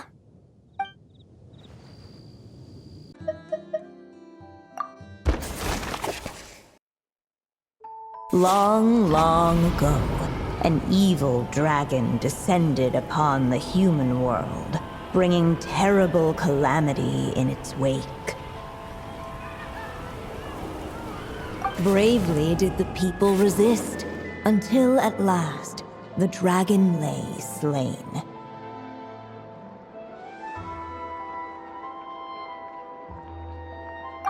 Later, a witch with a love for stories came upon the tale of the evil dragon, and for reasons she could not explain, felt a pang of sorrow on its behalf. For she knew, despite its body being born of wicked alchemy, all along, the dragon's soul was that of an innocent child. Right up to the moment of its death, it had no choice in becoming a vessel of calamity, nor could it fathom the cruel fate that lay before it. Though the witch had a love of stories, she was not pleased with how this one ended. No, that won't do, she thought. I'll write you a better ending instead. And so she set off to do just that, borrowing a little magic from her friend.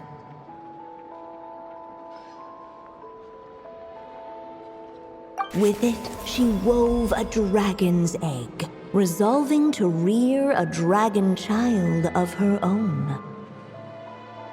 Yet long in thought she lingered, wondering what kind of world her little dragon ought to behold upon waking.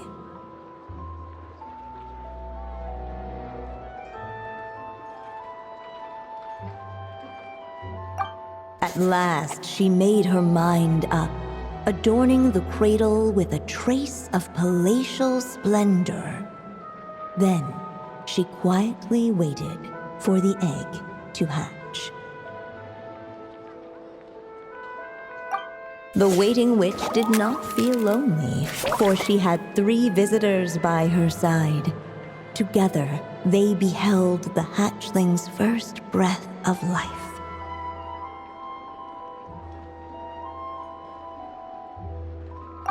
Holding her dragon child close, the witch promised him a life unlike that of the evil dragon. And so, nestled in his mother's warm embrace, did the little dragon's story begin.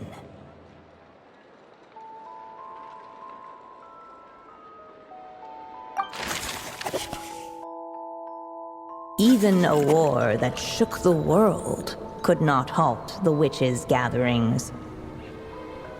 Yet even so, with the passing of time, 3 of their teacups no longer came to be set. The witches did not linger long in sorrow, for the story witch had brought glad tidings of her own. Born was her dragon child, safe and sound. Her fellow witches offered up their blessings, eagerly debating how to celebrate the child's birth.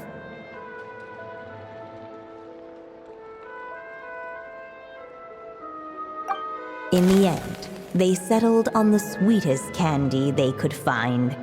After all, what could be sweeter than the arrival of new life?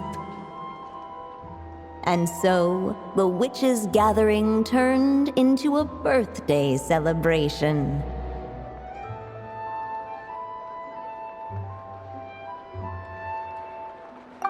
In the midst of the dragon child's birthday celebration, the seer witch proclaimed her prophecy.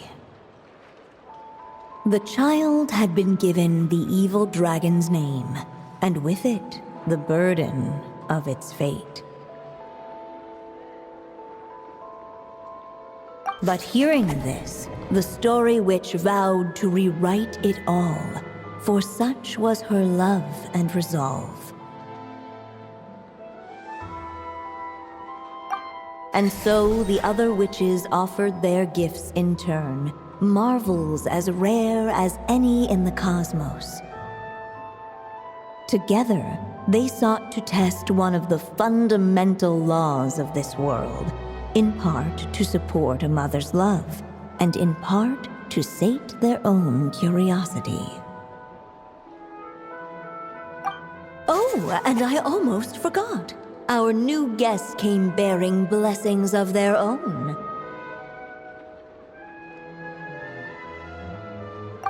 Who knows?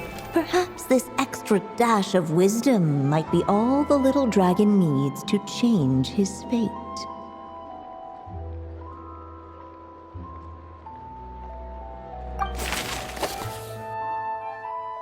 The little dragon grew with each passing day, and the story witch, who loved him dearly, built him a big, beautiful castle.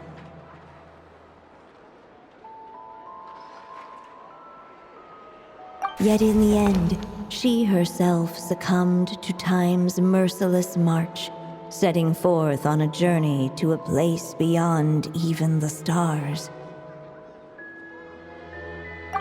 All of a sudden, the little dragon found himself alone. He tried leaving the castle to make some new friends. But already he had grown the claws and scales of an evil dragon, just as the prophecy had foretold.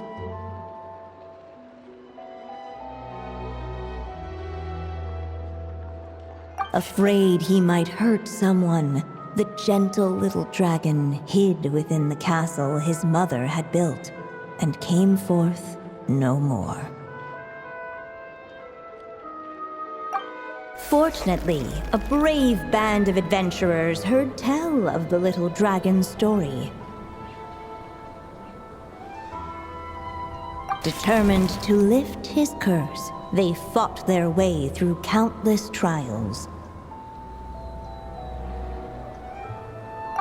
To help him, they offered up their blessings and made a wish to the goddess of fate.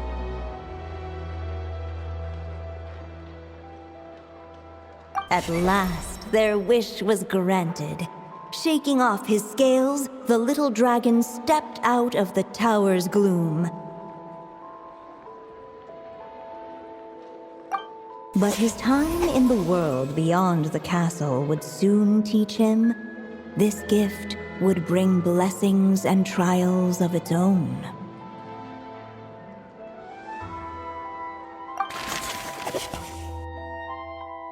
The little dragon became companions with a stray cat with dark blue fur. It was a friendship born of all they had in common. He left his castle at the stray's invitation, setting out to explore the world beyond its walls.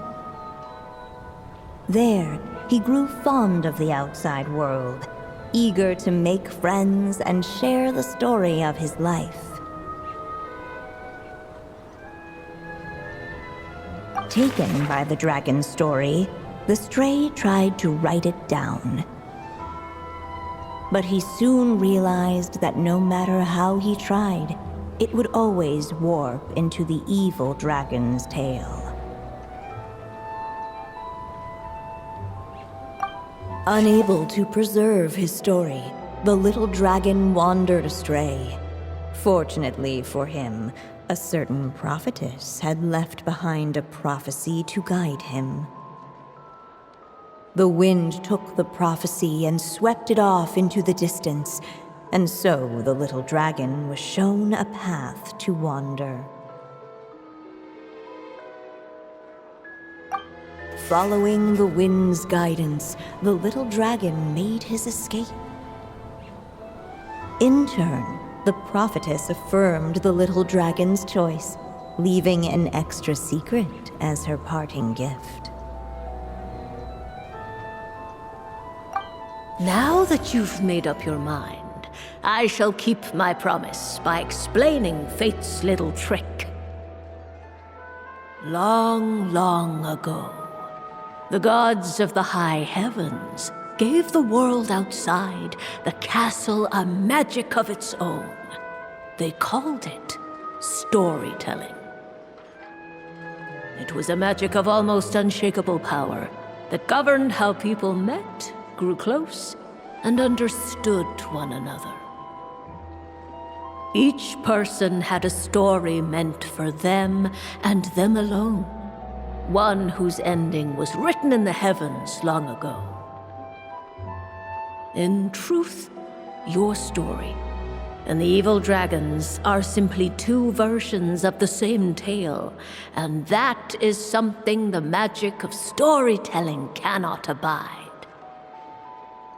Beyond the castle's walls, your story cannot take root, for the evil dragon's tale has done so already.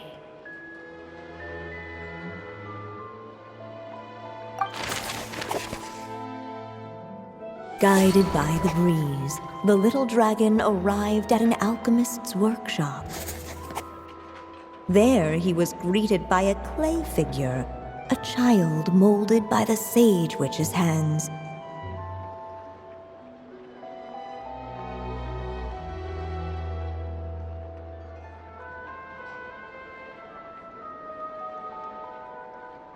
Though gentle in appearance, he had inherited his mother's cold, sharp wisdom. And he was determined to avert the calamity the evil dragon would bring, and so was his helper, none other than the little dragon himself.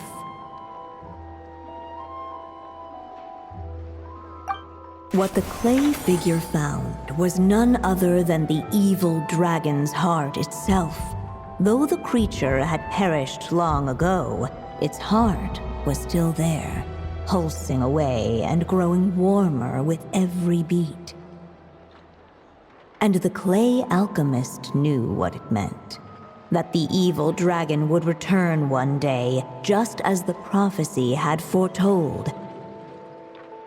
Yet, guided by his mother's wisdom, he foresaw another fate. If only the alchemist could bestow this heart upon the little dragon, he might be reborn in the evil dragon's stead. Only then would the evil dragon's heart grow still, and the little one inherit its tale. At last, the little dragon accepted the evil dragon's heart, and a new life came into being. The evil dragon's heart beat in his chest, and the little dragon's soul guided him forward. Thus did the prophecy hold true, even as fate had been rewritten, and so was the little dragon born anew.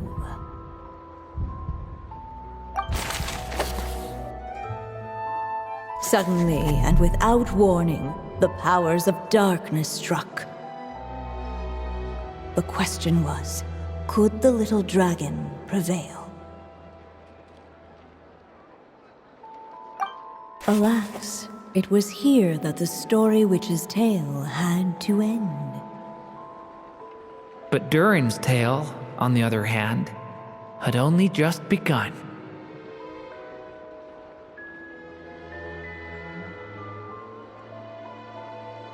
Stepping into his mother's memories, he picked up her pen. And so the story that was ending began anew.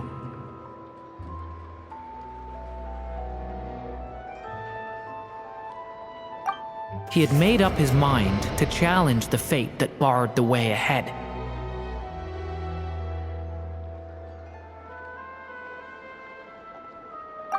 And so it was that Durin defeated the darkness and rewrote his fate.